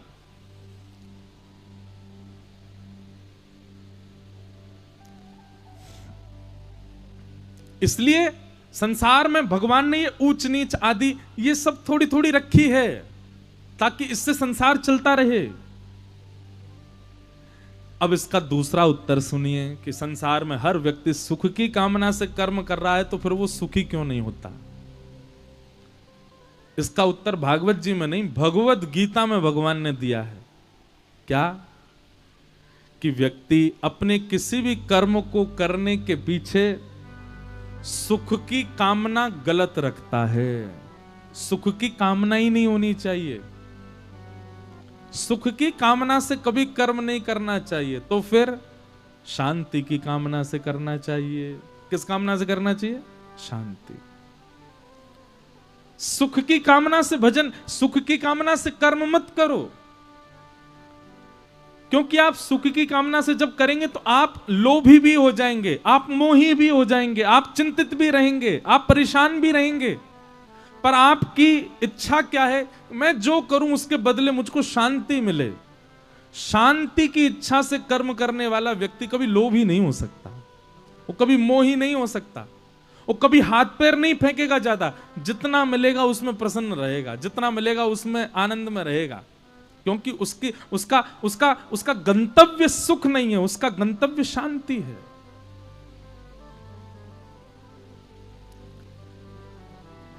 इसलिए संसार में सब भगवान ने एक जैसा नहीं बनाया, सब विलग विलग बनाया। इस प्रकार सृष्टि का प्रसंग करते हुए बताया। पृथ्वी बना करके ब्रह्मा जी ने सबसे पहले इस पृथ्वी पर प्रथम मानव के रूप में स्वयंभू मनु को भेजा। स्वयंभू मनु की पत्नी का नाम है शत्रुपा। ये ब्रह्मा जी के दो अंग ही हैं, बाम अंग से शत्रुपा, दाहिने अंग से स्वयंभू मनु हुए। इनके 3 पुत्री 2 पुत्र हुए। और अब जो यहां प्रसंग सुनाया गया, इनकी बड़ी पुत्री जिसका नाम है देवहूति, देवहूति का विवाह कर्दम ऋषि से हुआ और इनके यहां भगवान कपिल का जन्म हुआ। बोलो कपिल भगवान की। और यहां अब कपिल देवहूति संवाद सुनाया गया। देवहूति माता के प्रश्नों का उत्तर भगवान कपिल दे रहे हैं। उन प्रसंगों को यहां कहा गया, उनको हम प्रणाम मात्र करते हैं। प्रसंग बहुत ज्यादा हैं, आज सबको प्रणाम करते करते हम आगे चले। हम सारे प्रसंग फिर भी छू लेते हैं कहीं ना कहीं पर। हम जो भी उत्तर देते हैं, जो भी भाव कहते हैं, सब भागवत से ही देते हैं, लेकिन अभी क्रम पकड़ने के लिए थोड़ा विषय आगे लेके चलेंगे। आगे भागवत जी में ध्रुव जी की कथा आती है। नन्हे से बालक ध्रुव जी, जिन्होंने अपनी 5 वर्ष की अवस्था में भगवान के दर्शन कर लिए। अब प्रसंग कथा सबको पता है कि ध्रुव जी को भगवत दर्शन कैसे हुआ। इसमें भी एक विशेष बात सुनो। ध्रुव जी महाराज को इतनी कम अवस्था में केवल 4 महीने के भजन में भगवान मिल गए। 4 महीने के भजन से, जैसे ही 4 महीने के भजन से भगवान मिले तो ध्रुव जी महाराज की बात सुनकर के बड़े बड़े ऋषि संत क्रोधित हो गए, भगवान पर नाराज हो गए। बोले हम 100 वर्षों से भजन कर रहे हैं, कोई 1000 वर्ष से भजन कर रहा है, कोई गंगा जी में खड़े होकर भजन कर रहा है, कोई पेड़ पे लटक के भजन कर रहा है, कोई हिमालय पे जाके भजन कर रहा है, आप हम लोगों को तो मिलते नहीं। एक राजा का बेटा, कम अवस्था का बालक, उस पर इतनी दया आ गई, आप 4 महीना में मिल गए उसको। भगवान से सब संत नाराज हो गए। इतने में भगवान प्रकट हो गए और प्रकट होकर के कहा, काय बात को आप लोग नाराज हो? बोले भगवान आप पक्षपाती हो, बड़े कुल खानदान का बेटा है, छोटी अवस्था का है, इसलिए आपने उसको 4 महीने में दर्शन दे दिया। हम लोगों को 400 साल हो गए, हमको दर्शन नहीं दिए। भगवान बोले आप सब लोगों के पीछे जो नदी है उसका दर्शन करो। सब संतों ने पीछे नदी को देखा तो उस नदी में बहुत सारी हड्डियां बह रही थी। संतों ने कहा ये सब क्या है? बोले ये ध्रुव जी ना जाने कितने जन्मों से मेरा भजन करते करते अपने प्राण त्याग देते थे। ये उन्हीं के ही पूर्व जन्मों की असंख्य जन्मों की हड्डियां हैं। ये अंतिम जन्म जो उनका हुआ वह भी उन्होंने मेरे भजन में पूरा व्यतीत कर दिया। केवल 4 महीने शेष रह गए थे मेरी प्राप्ति में। वही ध्रुव जी महाराज अपने अंतिम जन्म में एक राजा के यहां पर जन्मे और अपने 4 महीने की भजन जो शेष रह गया था उसको बाल अवस्था में पूर्ण किया, मेरी प्राप्ति कर ली। ये तो रही एक बात। दूसरी बात भगवान क्या कहते हैं? मेरी प्राप्ति के लिए भजन की अवधि कितनी है, वर्ष कितना है, समय कितना व्यतीत करते हैं मेरे भजन में, यह विशेष बात नहीं है। पर जितना समय व्यतीत करते हैं उतने समय में उत्कंठा कितनी है, उतने समय में लालसा कितनी है, उतने समय में तड़फन कितनी है मेरी प्राप्ति की, मैं ये देखता हूं। समझ में आई बात? आप 4 घंटा बैठ के भजन करते हो तो आपको भगवान मिलेंगे? बिल्कुल नहीं। लेकिन आप 4 मिनट बैठ करके करते हो, पर 4 मिनट में यह भी भूल जाते हो कि हम कानपुर में हैं, यह भी भूल जाते हो कि मैं कौन हूं, मैं कहां से हूं, मैं क्या हूं, बस जो भी हूं ठाकुर जी का हूं। साक्षात भगवान की परम प्राप्ति के लिए परम प्रेम रूपी समुद्र में डूब करके उनका भजन करने लगते हो तो आपका 4 मिनट भगवत प्राप्ति के लिए काफी है। और 4 घंटा करते हो, पर 4 घंटा में फोन भी चला रहे हैं, व्हाट्सएप भी देख रहे हैं, जो भी कर रहे हैं, घर के इधर उधर भी काम, बस सबको दिखाने के लिए 4 घंटे बैठते हैं हम, कोई फायदा नहीं उसका। मैं ऐसे कितने लोगों को जानता हूं, वो हर कथा में आते हैं मेरी में, बुरा नहीं मानना, पर उन पर कोई परिवर्तन नहीं है। वो जैसे थे वैसे ही हैं अभी भी, तो क्या फायदा कथा सुनने का। और कैसे इतने लोगों को भी जानता हूं कि कथा में किसी को छोड़ने आए थे, किसी ने कहा भाई हमको छोड़े आओ कथा में, तुम उसी रास्ते से जा रहे हो, किसी को छोड़ने आए थे, तो मन में सोचा इतनी भीड़ बैठी है सुनने को, देखें तो सही क्या है, और आके बस पीछे खड़े खड़े कथा सुन रहे थे। खड़े खड़े कथा सुनी 10 मिनट, 10 मिनट में ये परिवर्तन हुआ कि पूरा जीवन ही परिवर्तित हो गया। और किसी व्यक्ति का पूरा जीवन निकल जाता कथा सुनते सुनते तो परिवर्तन नहीं होता। तो कहने का अभिप्राय क्या, आप कितना समय ठाकुर जी को देते हो वो जरूरी नहीं, पर जितना देते हो उतना देने में आपकी तड़फन कैसी है, उत्कंठा कैसी है, व्याकुलता कैसी है, वो विशेष होता है भगवत प्राप्ति में।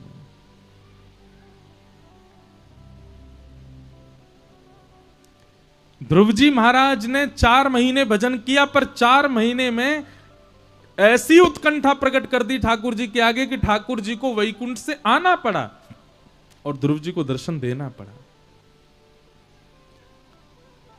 ध्रुव जी महाराज के सामने श्री ठाकुर जी प्रकट हो गए, प्रकट होकर के ध्रुव जी को दर्शन दिया, दर्शन देकर के ध्रुव जी पर अनुग्रह किया और अनुग्रह करके उनको 36,000 वर्ष अभी राजपाट संभालने की आज्ञा देकर के भगवान प्रस्थान कर गए।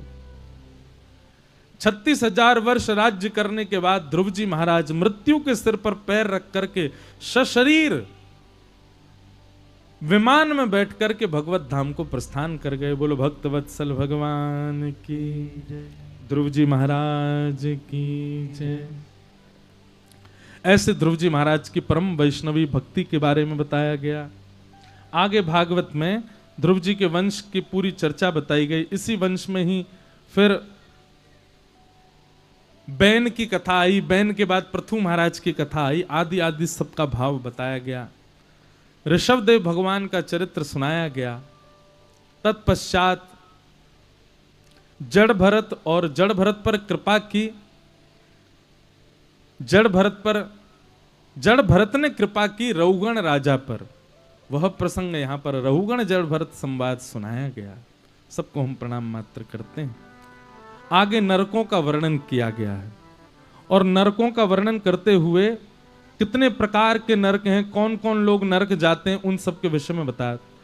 आप लोग भी सुनिए। 6 चिन्ह जिनके होते हैं ऐसे लोग नरक जाते हैं। बहुत ध्यान से सुनना। वैसे तो बहुत सारे प्रमाण हैं नरक जाने वालों के, पर 6 मुख्य प्रमाण हैं। अत्यंत कोप कटुका च वाणी दरिद्रताम च स्वजनेषु वैरम नीच प्रसंग कुलहीन सेवा चिन्हानि देहे नरकम गताना। सबसे पहला भयंकर गुस्सा। जो भी भयंकर क्रोधी बैठा है इस कथा पंडाल में या फिर आपके संबंध में कोई भयंकर क्रोधी किसको कहते हैं? जिसके सामने महाराज इतनी चूक करने में भी पूरा परिवार घबराता। क्यों? बोले गुस्सा ही करेगा। ऐसे व्यक्ति को आज रात्रि में मैसेज कर देना, बेटा तुझको नरक का वीजा मिल गया है और विदाउट इमिग्रेशन जाएगा। इसलिए अभी भी समय है, न क्रोध कम कर ले भैया। और इस कथा में भी यदि ऐसा कोई व्यक्ति बैठा है जिसको बहुत क्रोध आता है, थोड़ी कथा सुनने की अपनी अवधि बढ़ाओ, ज्यादा कथाएं सुनो। कथा में एक आश्चर्य बताऊं आपको। 4:30 बजे हम व्यास मंच पे बैठे और अभी बज रहे हैं 6:30। पिछले 4 साल में ये बीते हुए 4 दिन में 2-2 घंटे 3-3 घंटे ऐसे निकले कि आपने फोन ही नहीं चलाया, आप बोले ही नहीं, आप मौन रह के पूरी कथा सुन रहे हो। बोलते तो कई लोग हैं बीच में, आपस में बातचीत भी कर लेते हैं, पर आपने एक चीज देखी, आप 4:30 बजे 6:30 बजे तक मौन बैठे हो, आप बोले ही नहीं रहे, आप सुन रहे हो बस। इतना मौन कभी रहे आप? यहां बैठे हो। ये कथा का प्रताप है, कथा का ये प्रभाव है कि जिस वाणी को आप कभी शांत नहीं करते उसको आप पिछले 2 घंटे से शांत करके बैठे हो।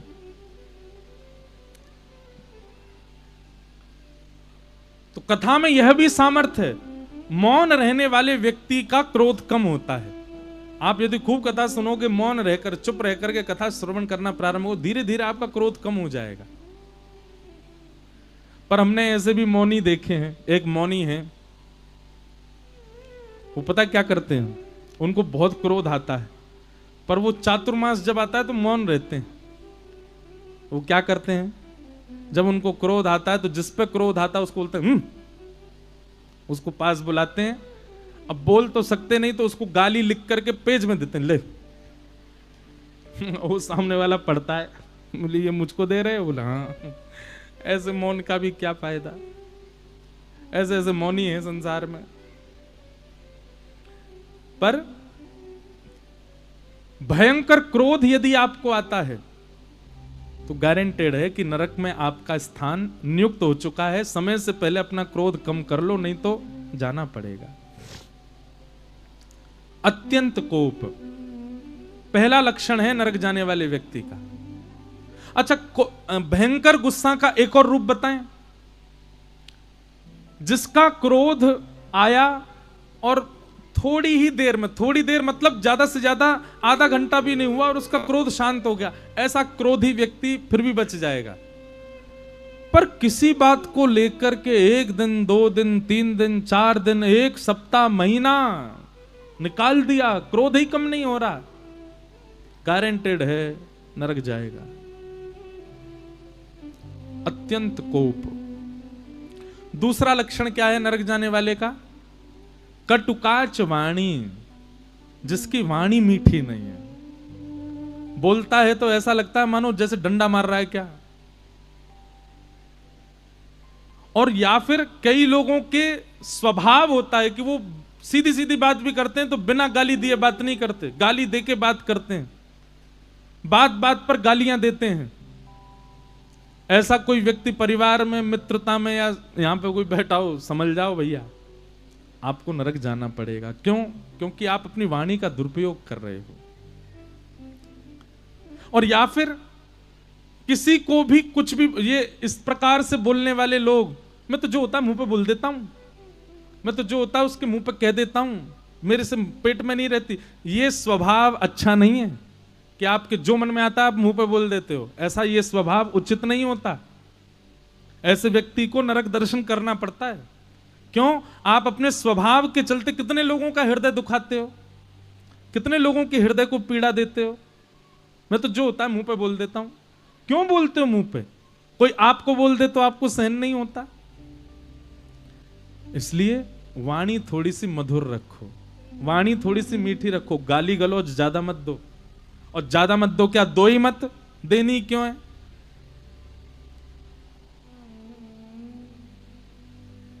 ज्यादा ही बहुत भयंकर गुस्सा है तो आप एक गाली दे सकते हो, पागल, बस, इससे ज्यादा नहीं। और थोड़ी शुद्ध भाषा में देनी हो तो मूर्ख, बस, इससे ज्यादा नहीं। और संस्कृत में देनी हो तो हम कथा इसलिए कर रहे हैं कि आपको ये सिखाएं क्या बोलना है।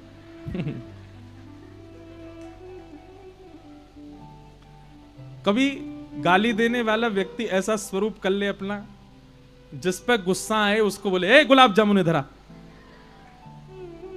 रसगुल्ला सा। ज्यादा घेवर मत बने हमारे सामने, ऐसी गाली हो कितना अच्छा लगे है। मीठी मीठी गाली दो। होते है तो क्रोध में, लेकिन आप गाली की जगह मीठे शब्दों का प्रयोग करो। हम अपनी प्रशंसा नहीं कर रहे हैं, पर हम व्यास मंच पे बैठ के सत्य बोल रहे हैं। हमारे मुख से कभी गाली नहीं निकलती, गाली दे ही नहीं पाता मैं, देना चाहता भी नहीं, कभी नहीं, कितना भी क्रोध आ जाए, नहीं। और ये नहीं होना, ये बहुत बड़ी कृपा है ठाकुर जी की कि आपके मुख से मजाक में भी गाली नहीं निकले। अगर किसी का तकिया कलाम बन चुका है गाली दे के बोलने का, तो भैया उसको कह देना तू भी नरक जाने वाला है। अत्यंत कोप, कटुकाच वाणी, और तीसरा है नरक जाने वाले का लक्षण दरिद्रताम च। जो व्यक्ति दरिद्र है, दरिद्र मतलब होता है जो असंतोषी है। जितना ठाकुर जी दे रहे हैं उसमें संतोष नहीं है उसको। ठीक है और बढ़े उसके लिए प्रयास करता है।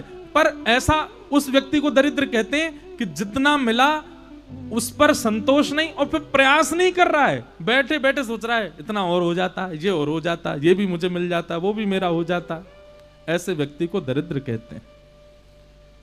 और असंतोषी व्यक्ति जो संतुष्ट नहीं रहता है उसको भी नरक दर्शन करना पड़ता है। तो अत्यंत कोप, कटुकाच वाणी, दरिद्रताम च, और चौथा क्या है? स्वजनेषु वैरम। अपने ही जनों से, अपने ही भाई बंधु और अपने ही परिवारी जनों से जो शत्रुता कर लेता है, नाराज हो जाए, रूठ जाए, वहां तक ठीक है, पर शत्रु मान ले, इस स्थिति तक में आ जाए कि महाराज परिवार का ही संबंधी सामने आ जाए तो उसको हम जान से मार देंगे, इस प्रकार की शत्रुता जो कर लेता है उसको भी नरक दर्शन करना पड़ता है। स्वजनेषु वैरम, अपने स्वजनों से वैर करे। अत्यंत कोप, कटुकाच वाणी, दरिद्रताम च, स्वजनेषु वैरम। और पांचवा लक्षण क्या है? नीच प्रसंग। बहुत ध्यानपूर्वक सुनिएगा। प्रसंग का मतलब होता है संग, और नीच, नीच किसको कहते हैं? जो मांस खाता है, जो मदिरा भक्षण करता, मदिरा सेवन करता है, जो परिस्त्री संग करता है, इस प्रकार के जितने भी पाप हैं, इन सब पापों को करने वाले का नाम नहीं लिया गया है। बहुत ध्यानपूर्वक सुनिएगा। परिस्त्री संग करने वाले, पर पुरुष संग करने वाली, भक्ष भक्ष खाने वाले, बालकों के साथ दुराचार करने वाले, किसी का धन हड़पने वाले, किसी के साथ गलत करते, ये उन लोगों के नाम नहीं है यहाँ पे। ये तो बहुत बहुत फाइन क्वालिटी के पापी हैं, इन लोगों का नाम थोड़ी है यहाँ पे। यहाँ तो उन लोगों का नाम है जो सुधरा हुआ जीवन जी रहे हैं, पर कुछ ऐसा करते हैं जिसकी वजह से उनको नरक जाना पड़ेगा। ये वो 6 लोग हैं। यहां पर उन लोगों का नाम नहीं जो गैया खा जाते हैं, यहां पर उन लोगों का नाम नहीं जो अविला नारियों के साथ गलत करते हैं, यहां पर उन लोगों का नाम नहीं है जो दूसरों के साथ छल, वो तो नरक, उनने जीते जी नरक बना रखा अपना जीवन। यहां तो उन लोगों का नाम है जो जीवन जी रहे हैं ठीक तरीके से लेकिन गलतियां करते हैं, उन लोगों का नाम लिखा है यहां। तो क्या कह रहे हैं? नीच प्रसंग, मदिरा पान करने वाला, मांस भक्षण करने वाला, परिस्त्री संग करने वाला, दूषित कर्म करने वाला, वो तो नरक जाएगा ही जाएगा, पर उसके संग उठने बैठने, खाने पीने, सोने, हंसने वाला, खुद कुछ गलत नहीं करता है पर जिसके संग रहता है वो सारे गलत काम करता है, उसको भी नरक जाना पड़ेगा, उसको भी नरक जाना पड़ेगा। नीच प्रसंग। अब इसमें कई लोगों के प्रश्न आ जाते हैं, महाराज जी हमारे परिवार का व्यक्ति ऐसा है, आप उसका साथ थोड़ी दे रहे हो। यहां उन लोगों के लिए कहा जा रहा है जो उसको साथ देते हैं, उसके संग हंसते खेलते बैठते हैं।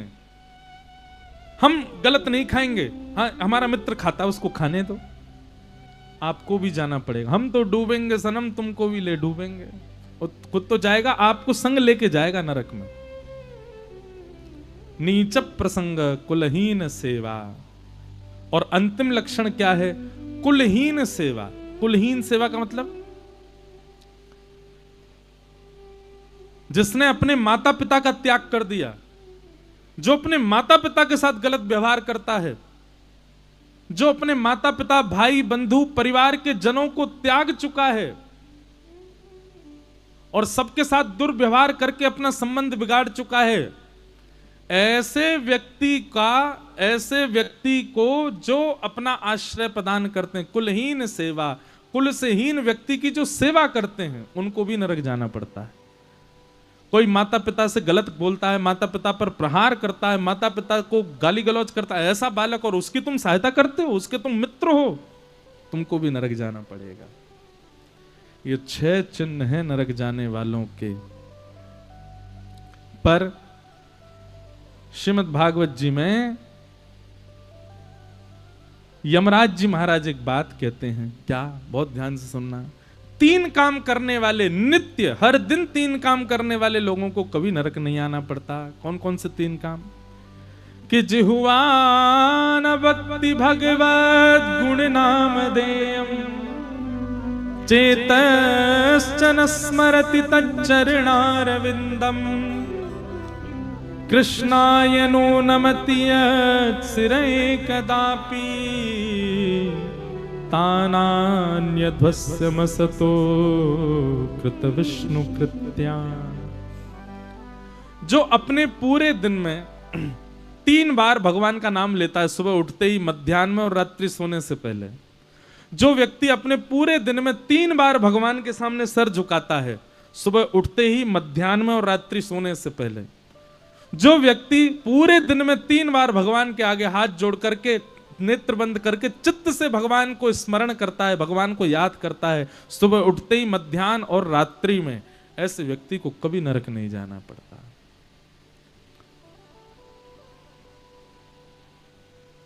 लेकिन घूम फिर के बात यहीं आ जाती है, इन सब के साथ में आचरण की शुद्धि बहुत जरूरी है। आपका कर्तव्य, आपका आचरण, आपका व्यवहार, आपका स्वभाव, आपकी क्रिया वो शुद्ध नहीं है, फिर कितने आप भगवान को बचते रहो, फिर कुछ नहीं होने वाला। भाई स्कूल जाते हो लेकिन पढ़ते नहीं हो, क्या फायदा? केवल अटेंडेंस पूरी कराने जा रहे हो, present sir, present sir, present sir. 365 दिन में से महाराज 300 दिन बालक आपका स्कूल आता है, पर एग्जाम में क्या रहा? 0/0। क्या फायदा? स्कूल जाता है किस लिए? बोले ऊधम मचाने जाता है। ठीक वैसे ही जो भगवान को तो याद करते हैं, पर अपना आचरण शुद्ध नहीं कर रहे हैं, अपना जीवन शुद्ध नहीं कर रहे हैं, अपनी विचारधारा शुद्ध नहीं कर रहे हैं, 0/0, आपका स्मरण भी 0 है, कोई फायदा नहीं। महाराज दुनिया के लोग तो देवालयों में जाके महादेव का अभिषेक करते हैं, महादेव तो स्वयं जाते थे लंका और जाके वेट करते थे। क्यों? बोले रावण अभी भ्रमण पर गया है, लौट के आ जाएगा तब अभिषेक करेगा, तब तक बैठे रहो। महादेव इंतजार करते थे रावण आ जाए तो अपना अभिषेक करवाऊं। जब पता चलती रावण, ओह आप आ गए, अभिषेक कर लीजिए। हाँ महाराज जी बैठो, तब महादेव बैठ के तब अभिषेक करवाते था अपना। ऐसा था रावण। पर क्या फायदा? उसका आचरण शुद्ध नहीं था। कितना भी त्रिपुंड लगाता हो, कितना भी वेद ध्वनि करता हो, कितना भी संस्कृतज्ञ हो, इसलिए भैया आचरण शुद्ध। हम एक भजन गाया करते हैं कथा में, बहुत अच्छा भजन है।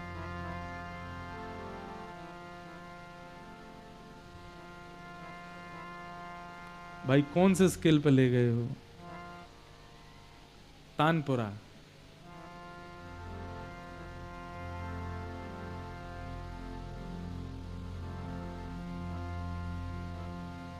राम गुण गायो नहीं आए करके, कृष्ण गुण गायो नहीं।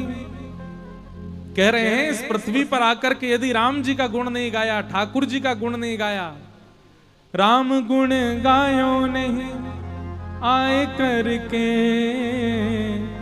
कृष्ण गुण गायो नहीं आए करके, यम से कहोगे क्या जाए करके, यम से कहोगे क्या जाए करके, ओ यम से कहोगे क्या जाए करके, यम से कहोगे क्या भाव भाव से। ओ राम गुण गायो नहीं आए करके,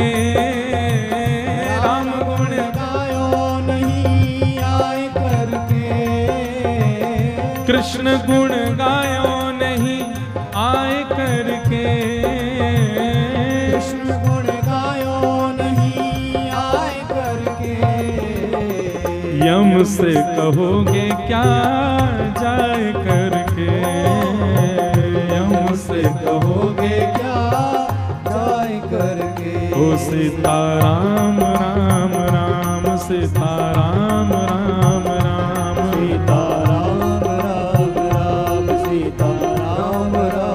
बोलो सीताराम राम राम सीताराम राम राम, सीताराम राम राम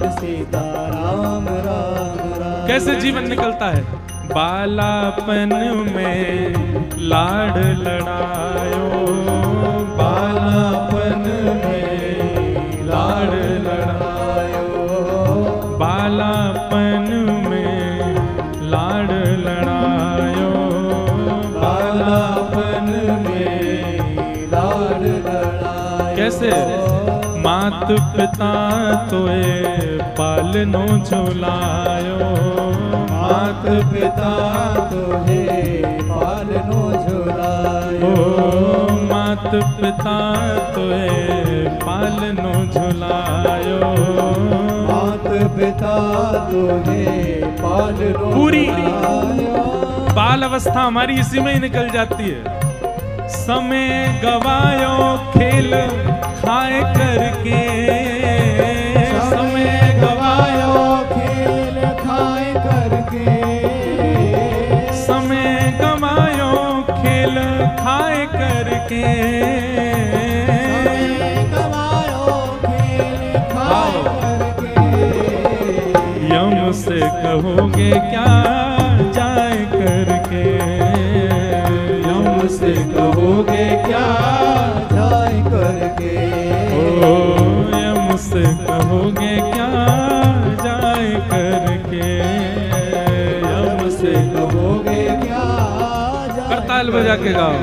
सीताराम राम राम, सीताराम राम राम, राम राम राम, सीता राम राम राम। ओ राधे श्याम श्याम श्याम, राधे श्याम श्याम श्याम, राधे श्याम श्याम श्याम, राधे श्याम। राजा रामचंद्र भगवान की।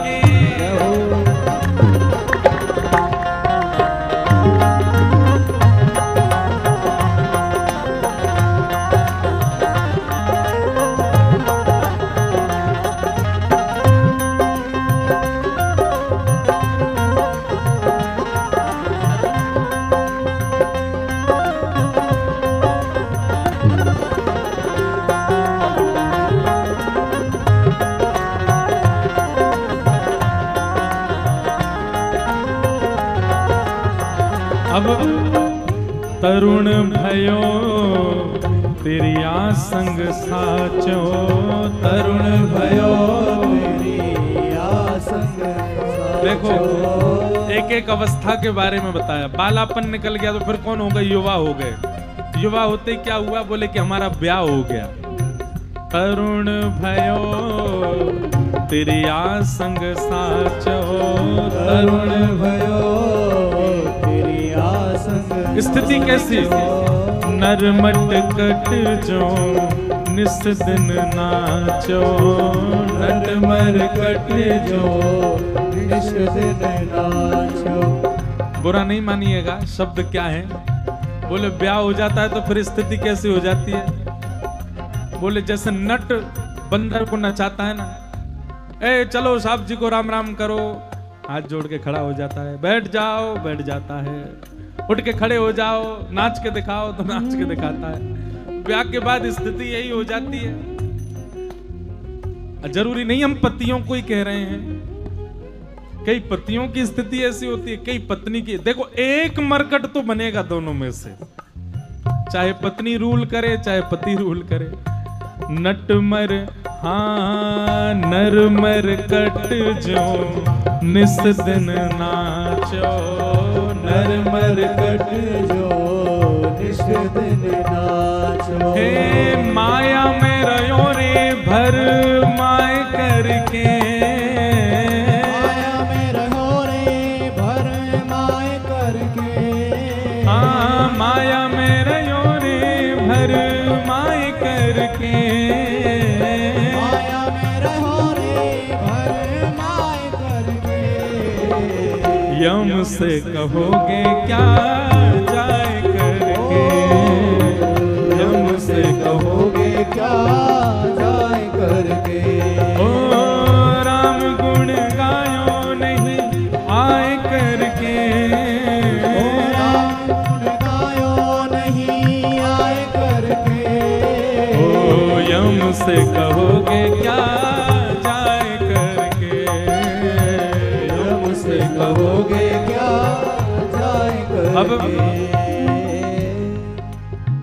बाल अवस्था चली गई, युवावस्था चली गई, अब क्या आया? क्या आया? बुढ़ापा आया। जीवन बीत बुढ़ापा आयो, जीवन बीत बुढ़ापा आयो, जीवन बीत बुढ़ापा आवे, जीवन बीत बुढ़ापा। तब क्या होता है? इंद्रिय सब शिथिल हो जावे, इंद्रिय सब शिथिल हो जावे, इंद्रिय सब शिथिल हो जावे, इंद्रिय सब शिथिल हो। तब क्या होगा? तब रोगे पछताए करके, तब रोगे पछताए करके, तब रोगे पछताए करके, तब रोगे पछताए पर करके। यम से कहोगे क्या जाए करके, यम से कहोगे क्या जाए करके। ओ सीताराम राम राम, सीताराम राम राम, सीताराम राम राम, सीताराम राम राम। ओ राधे श्याम श्याम श्याम, राधे श्याम श्याम श्याम, राधे श्याम श्याम श्याम, राधे श्याम श्याम श्याम। ओ वेद पुराण संत यों गावे, वेद पुराण संत जो क्या? गावे, बार बार नर देह नहीं पावे, बार बार नर देह नहीं पावे। ये अभी मिल गया, इसके बाद मिलेगा कोई कंफर्म नहीं है, बार बार नहीं मिलता। श्रीमद् भागवत जी में भगवान श्री कृष्ण उद्धव से कहते हैं, मेरी सबसे बड़ी कृपा क्या है मानव के ऊपर? लोग कहते हैं कि भगवान की हमारे ऊपर दया दृष्टि नहीं, कृपा नहीं। उद्धव, मेरी सबसे बड़ी कृपा मानव के ऊपर यही है कि मैंने उसको मानव बनाया है। उसको 2 आंख, नाक, कान, जिह्वा, हाथ, पैर सब देकर के भेजा, तब भी मेरी प्राप्ति नहीं कर पाया, तो धिक्कार है उसको। सबसे बड़ी कृपा मेरी यही है कि मैंने उसको मानव बनाया। अरे रोज अपनी कमर थपथपाया करो, कहीं हम जानवर तो नहीं है, हम इंसान हैं, हम भगवान को भज सकते हैं, हम कथा सुन सकते हैं, हम वृंदावन जा सकते हैं। ठाकुर जी ने कितनी बड़ी कृपा की हमारे ऊपर। ओ बार बार नर देह नहीं पावे, बार बार नर देह नहीं तो पावे। भव से तरोगे हरि गुण गाय करके, भव से तरोगे हरि गुण गाय करके, भव से तरोगे हरि गुण गाय करके, भव से तरोगे हरि गुण गाय करके। नहीं तो यम से कहोगे क्या जाए करके, यम से कहोगे क्या जाए करके। यम से कहोगे क्या जाए करके, यम से कहोगे क्या जाए भाव से सीताराम राम राम, सीताराम राम राम, सीताराम राम राम, सीताराम राम राम। ओ राधे श्याम श्याम श्याम, राधे श्याम श्याम श्याम, राधे श्याम श्याम श्याम, राधे श्याम श्याम श्याम। ओ सीताराम राम राम, सीताराम राम राम, सीताराम राम राम, सीताराम राम राम। ओ राधे श्याम श्याम श्याम, राधे श्याम श्याम श्याम, राधे श्याम श्याम श्याम, राधे श्याम। भुजा उठा के गाओ, सीताराम राम राम, सीताराम राम राम, सीताराम राम राम, सीताराम राम राम। ओ राधे श्याम श्याम श्याम, राधे श्याम श्याम श्याम, राधे श्याम श्याम श्याम, ओ सीताराम राम राम सीताराम राम राम सीताराम राम राम सीताराम राम। बोल राजा रामचंद्र भगवान की जय। तो भैया हमारे ऊपर सबसे बड़ा अनुग्रह ठाकुर जी का, सबसे बड़ी कृपा यदि ठाकुर जी की हमारे ऊपर कुछ है तो वो ये है कि हम मानव हैं, और मानव होने के बाद भी स्वस्थ मानव हैं।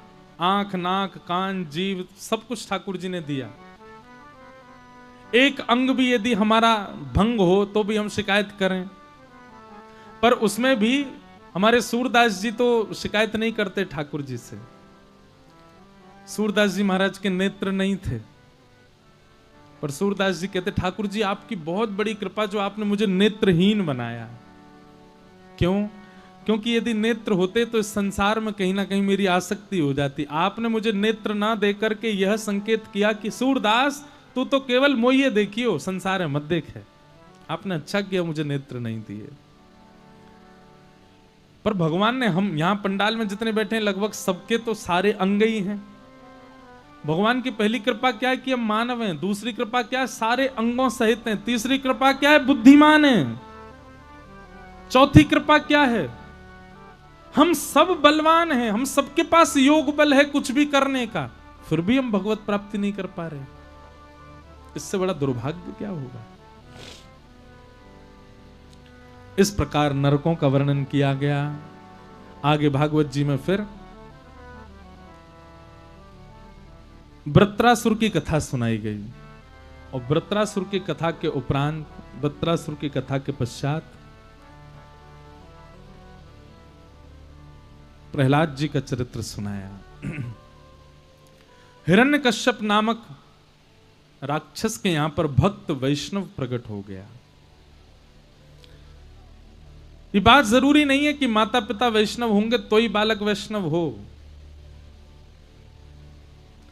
कई बार कुल को उद्धार करने के लिए ठाकुर जी अनुग्रह करके किसी वैष्णव को भेज देते। लेकिन एक बात निश्चित है,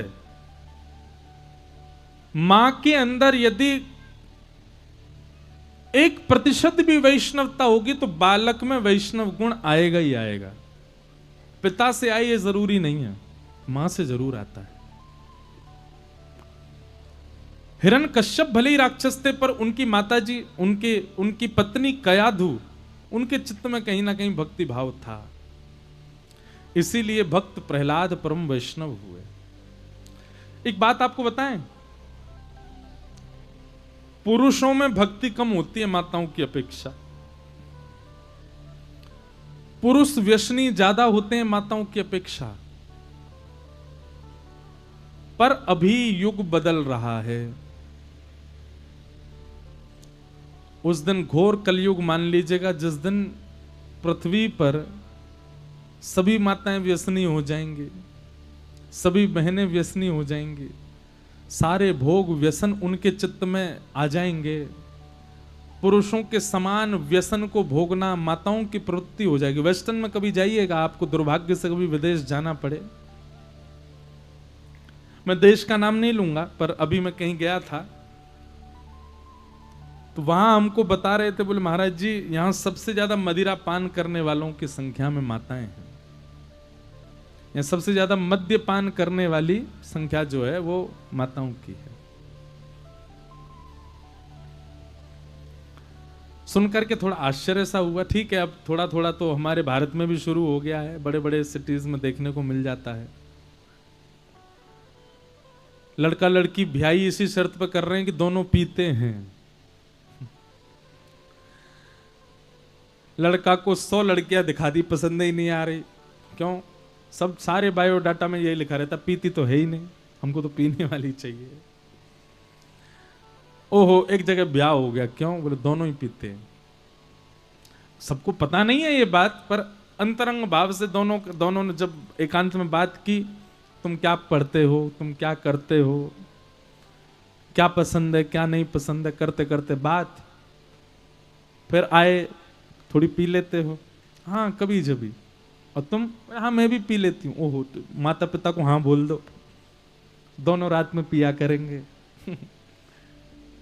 आजकल कुंडली मिले नहीं मिले चलेगा, माता पिता राजी है नहीं है चलेगा। जो व्यसन लड़का करता है वो यदि लड़की भी करती है तो दोनों की जरूर शादी हो जाएगी। दोनों साथ में व्यसन करेंगे। दुर्भाग्य है। पर कयाधु जो हैं, मतलब हिरण्यकश्यप की पत्नी, उनके चित्त में भक्ति भाव था। कयाधु गर्भवती थी जिस समय हिरण्यकश्यप हिमालय पर तप करने के लिए गए, ब्रह्मा जी से वरदान मांगने गए थे, अमर हो जाऊं मैं। उसी समय कयाधु ने नारद जी का स्मरण किया और नारद जी ने आकर के गर्भ में बालक है उस अवस्था में कयाधु को भागवत धर्म सुनाया। और उसी की कृपा, उसी का अनुग्रह यह हुआ कि कयाधु के गर्भ से भक्त प्रहलाद का जन्म हुआ। हम एक बात अपनी कथा में बहुत वर्षों से कहते आए हैं कि मां का बालक के जन्म के बाद उसकी परवरिश करने से बालक सुधरेगा नहीं। मातृ गर्भ में जब बालक है उस समय मां की जैसी स्थिति होगी वैसा बालक हो जाएगा।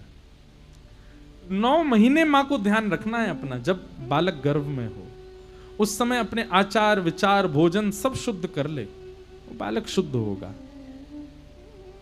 और उसी का परिणाम कि घनघोर राक्षस राजा, राक्षस राज हिरण्यकश्यप के यहां पर परम भक्त प्रहलाद जन्मे।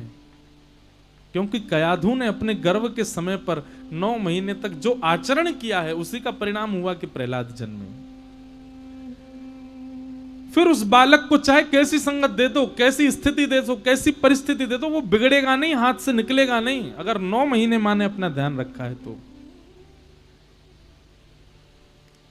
प्रहलाद जी महाराज को दानव विद्यालय में पढ़ाया जाता था, दानवों के बीच में रखा जाता था, भक्ष खाने वाले लोगों के बीच में प्रहलाद जी रहते थे, लेकिन फिर भी प्रहलाद जी ने अपने भक्ति भाव का त्याग नहीं किया। जो लोग बहाना दे देते हैं, हम तो कानपुर में रहते हैं, हम तो दिल्ली में रहते हैं, हम तो मुंबई में रहते हैं, वहां कैसे शुद्ध भोजन करें, वहां तो खाना पड़ता है। प्रहलाद जी कैसे खा लेते थे? उनके तो माता पिता ही, उनके तो चाचा ताऊ ही सारे भक्षी थे, फिर भी प्रहलाद जी अपने भक्ति आचरण का पालन करते थे। मन में विश्वास था। एक दिन पिता ने गोद में बैठा करके पूछा, प्रहलाद कोई अच्छी बात बताओ। तो प्रहलाद जी महाराज कहने लगे, तत्साधु मन्ये सुरवर्य देहिनाम सदा समुद्विग्न धियाम सद्गृहात् हित्वात्मपातं गृहमंधकूपम वनम गतो यद्धरिमाश्रयेत। पिताजी, ये संसार एक अंधा कुआं है, हम सब इस अंधे कुएं में गिरते जा रहे हैं, इसलिए समय अंधे कुएं में गिरने से पहले, मृत्यु प्राप्त होने से पहले पहले वनम गतः, वन जाकर के हरि का भजन करना चाहिए व्यक्ति को। ये बात सुनते ही क्रोध आ गया हिरण्यकश्यप को। हरि का नाम लेता है, भगवान का नाम लेता है। सैनिकों को आज्ञा कर दी, मैं कैसे भी इसको मृतक देखना चाहता हूं। हर प्रकार का प्रयास कर लिया, पर जाको राखे साइया मार सके ना कोई। प्रहलाद जी का कोई बाल बाका नहीं कर पाया। अंत तो गत्वा, सबने जाकर के हिरण्यकश्यप से कह दिया, हमने सारे प्रयास कर लिए, आपका बालक मरता नहीं है। एक दिन विद्यालय में बैठे बैठे प्रहलाद जी महाराज ने कीर्तन किया। उस कीर्तन में सारे वैष्णव कीर्तन करने लगे। कीर्तन ध्वनि सुनकर के हिरण्यकश्यप दौड़े दौड़े आए और आकर के उन्होंने प्रहलाद पर प्रहार किया। प्रहार करते ही कहा, तेरा हरि कहां है बता, पहले उसको मारूंगा फिर तुझे मारूंगा। प्रहलाद जी महाराज बोले, खम वायु यज्ञम शलिलम महिम च ज्योतिम से सत्वानि दृशो द्रुमादीन हरित समुद्रांश हरे शरीरम यत्किंच भूतम प्रणमेत अनन्यम। पिताजी, छोटे से कण से लेके विशाल वृक्ष तक सब में मेरा हरि विद्यमान है। छोटी सी नदी से लेके विशाल पर्वत तक सब में मेरा हरि विद्यमान है। कहां तक कहूं आप में और मुझ में भी वही हरि है, बस देखने को दृष्टि चाहिए। बोले, अच्छा तेरा हरि सब जगह? बोले हाँ, इस खंबे में है। बोले है। हरि थे तो नहीं वहां पर प्रहलाद ने इसने विश्वास से कहा कि है, कि ठाकुर जी को खंभ में आना पड़ा। और जैसे ही मुष्टिक प्रहार किया हिरण्यकश्यप ने, खंभ भेदन करके भगवान नृसिंह प्रकट हो गए। बोलो नृसिंह भगवान की।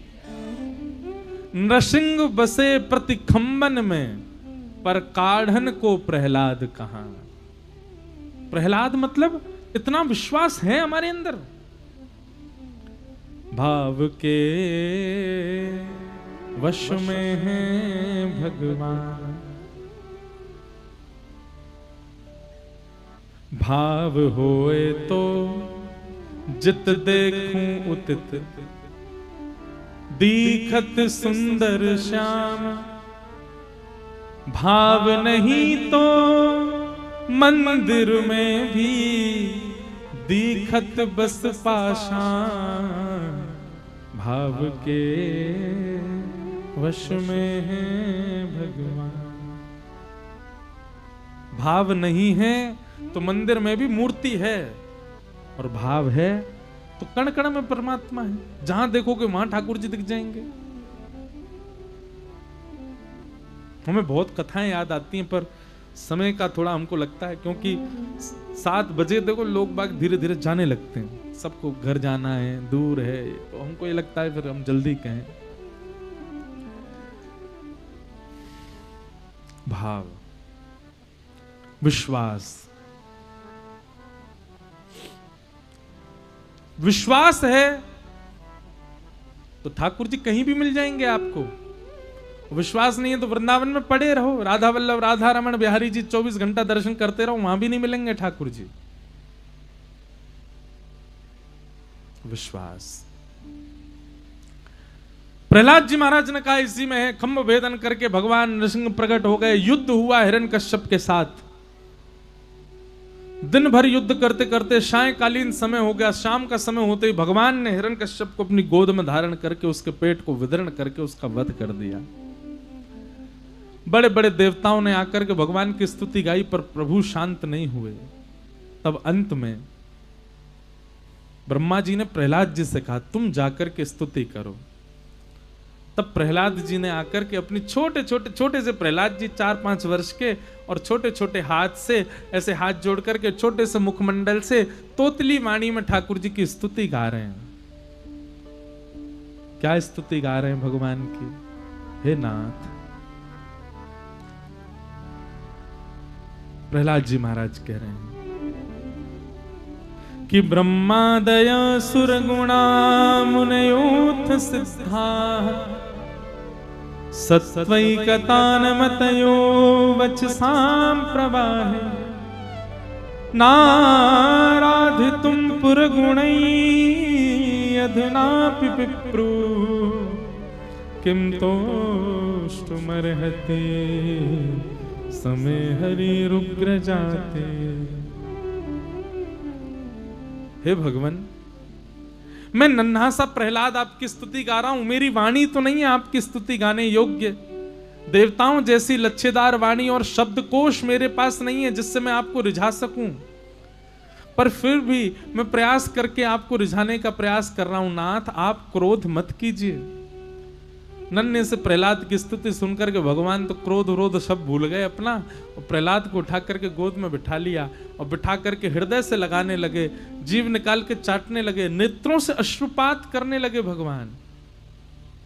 और भागवत जी में बंधुओं आता है कि नृसिंह भगवान प्रहलाद से कहते हैं, प्रहलाद मैंने आने में यदि विलंब किया हो तो मुझे क्षमा कर देना। प्रहलाद कहते हैं, नाथ आप क्षमा मत मांगिए, निश्चित ही मेरी पुकार में कोई कमी रह गई होगी, इसीलिए इतने विलंब से आए आप। पर यह कोई विलंब नहीं, अभी मैं इतना छोटी आयु में और आपका मुझे दर्शन हो गया। भगवान ने प्रहलाद जी से कहा, बोले प्रहलाद, ब्रह्मा देवता सब मेरे से डर के मारे भाग गए मेरे रूप को देख करके, तुझे मुझसे भय नहीं लग रहा? मेरा ये सिंह स्वरूप, सिंह स्वरूप, इतना भयावह स्वरूप जिसको देख के लक्ष्मी भी डर गई, तुझे मेरे रूप को देख के भय नहीं लगता? प्रहलाद का उत्तर इतना गजब का है, मैं हर कथा में बोलता हूं ये बात।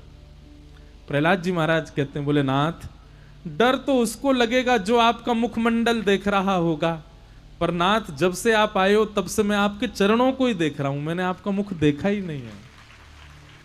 मेरी दृष्टि आपके चरणों से ही नहीं हट रही है।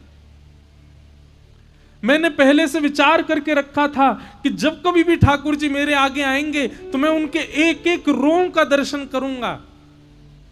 नाथ क्या बताऊं, जब से आप आए हो आपके चरणों से मेरी नजर ही नहीं हट रही। इतने प्यारे आपके चरण हैं, पता नहीं क्यों लोग आपको देख देख के भाग रहे हैं। जिनके चरण इतने सुंदर हैं उनका मुख कितना सुंदर होगा।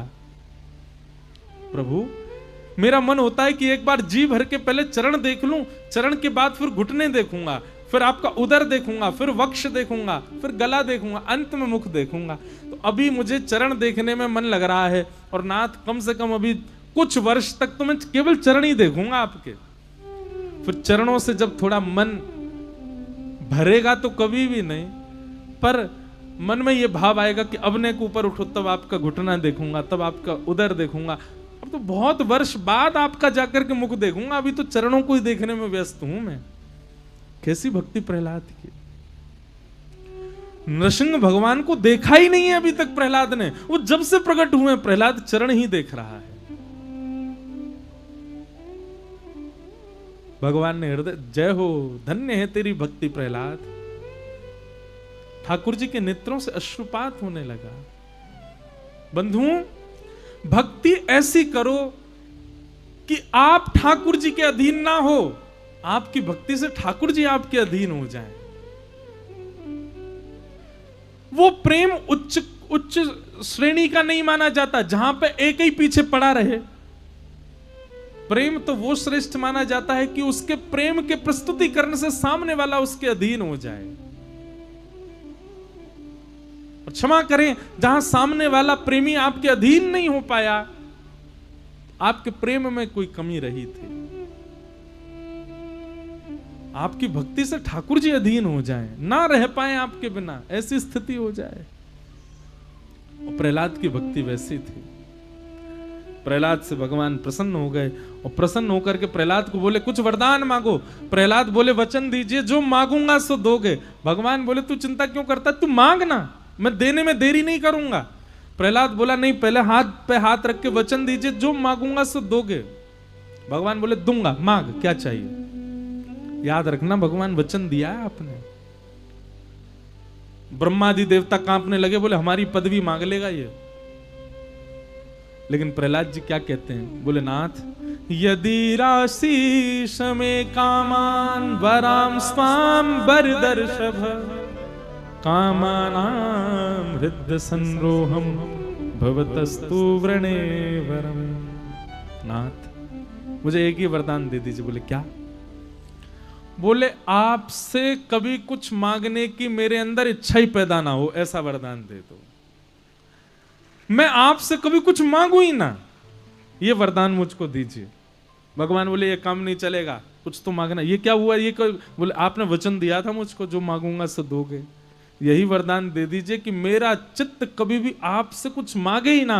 और ठाकुर जी सुनो, बहुत ही देने का मन हो रहा है ना, तो मेरा चित्त आपसे कुछ ना मांगे, जब मांगे आपको मांगे। जब मांगू तो आपको मांगू।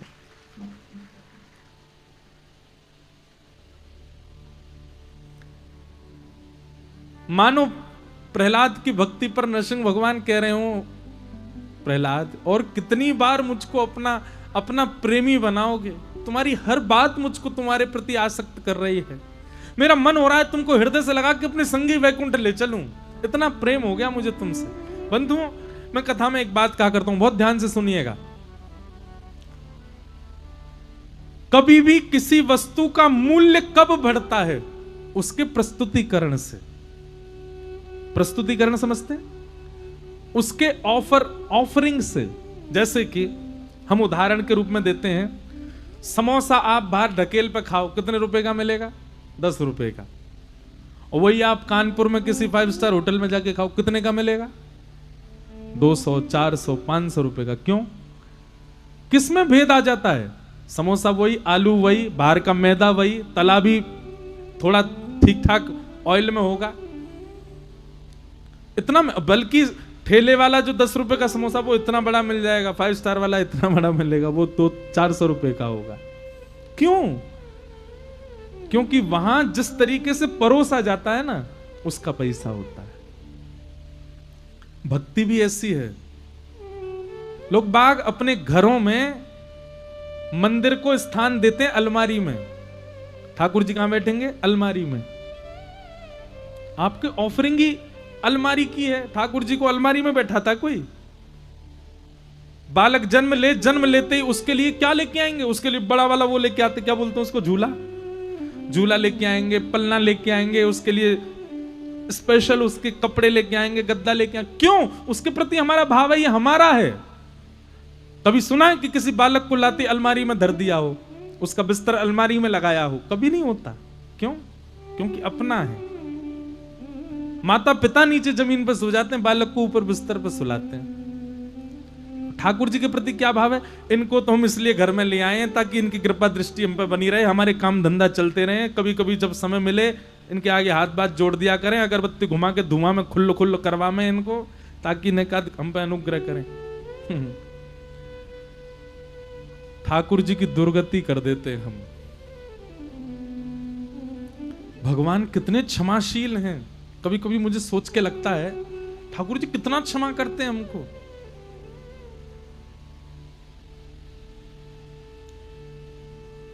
कुछ नहीं कहते, कोई बात नहीं, कर रहा है यही बहुत है।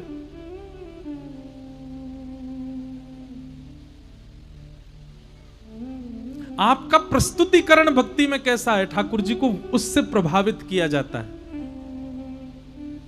सुख संपत्ति घर आवे, कष्ट मिटे तन का, ओम जय जगदीश हरे। तेरा तुझको अर्पण क्या लागे मेरा, ओम जय जगदीश। मुझे कभी कभी लगता है इस वाली पंक्ति पर अगर भगवान सीरियस हो गए तो, तेरा तुझको अर्पण क्या लागे मेरा, भगवान इस पंक्ति पर अगर कभी सीरियस हो गए तो हमारा क्या होगा? अच्छा, मेरा मुझको अर्पण, तो तेरे पास तेरा है क्या, ये बता क्या है? ला चल, गाड़ी हम मेरे हवाले कर, निकल अपने घर से, चल, ये घर भी मेरा ही है, ला इसको, दे चाबी मुझको। ठाकुर जी, हम तो ऐसी आरती में लिख रहा था इसलिए गा रहे थे, कोई मन से थोड़ी कह रहे थे आपसे। ठाकुर जी की बहुत बड़ी कृपा है हमारे ऊपर। हमारे कितने दुर्भावों को नजरअंदाज करते हैं। भगवान का स्वभाव, दो स्वभाव और लिखो भगवान के। एक तो भगवान हमारी बात को सीरियसली नहीं लेते। जब हम कुछ भगवान से कहते हैं, ठाकुर जी कहते चल चल बात मत बना ज्यादा, ये ऊंची ऊंची फेंका मत कर मेरे सामने, बोलता रहता है, सब आपका ही तो है नाथ, मेरा क्या है। एक दिन अगर आकर के मैंने अपनी सारी मांग ली ना, चल सारी प्रॉपर्टी मेरे नाम कर, घर मेरे, भाग जाएंगे हम लोग, वो कहीं भगवान मिल नहीं जाए। और दूसरा स्वभाव क्या है भगवान का, कि भगवान हमारी बातों को नजरअंदाज कर देते हैं, हमारी क्रियाओं को नजरअंदाज कर देते हैं। नहीं तो आप सब खुद से पूछिए, हम अपने अब तक के जीवन में जो कृत्य करके बैठे हैं, क्या हम लायक हैं ठाकुर जी के सामने खड़े होने के? हम सब ऐसा कुछ ना कुछ कर चुके हैं। हमारी इतनी भी हमारी हैसियत नहीं कि हम ठाकुर जी के आगे खड़े हो जाएं, पर फिर भी वो अपने द्वार खोलते हैं, फिर भी हमको अपनी कथा सुनवाते हैं, हमको अपने सामने खड़ा करते हैं, हमको बार बार मौके पे मौका देते हैं कि कोई बात नहीं, अब सुधरेगा, अब सुधरेगा, अब सुधरेगा। कैसे कृपालु हैं ठाकुर जी, कभी विचार करो। पर इतने में भी लोग शिकायत कर देते हैं ठाकुर जी से। उन लोगों पे मुझे बहुत गुस्सा आता है। क्यों? कभी ठाकुर जी ने शिकायत की आपसे? कभी नहीं। फिर आप क्यों करते हो? प्रहलाद जी ने भगवान की स्तुति गा करके भगवान को प्रसन्न किया। बोलो भक्तवत्सल भगवान की जय। प्रहलाद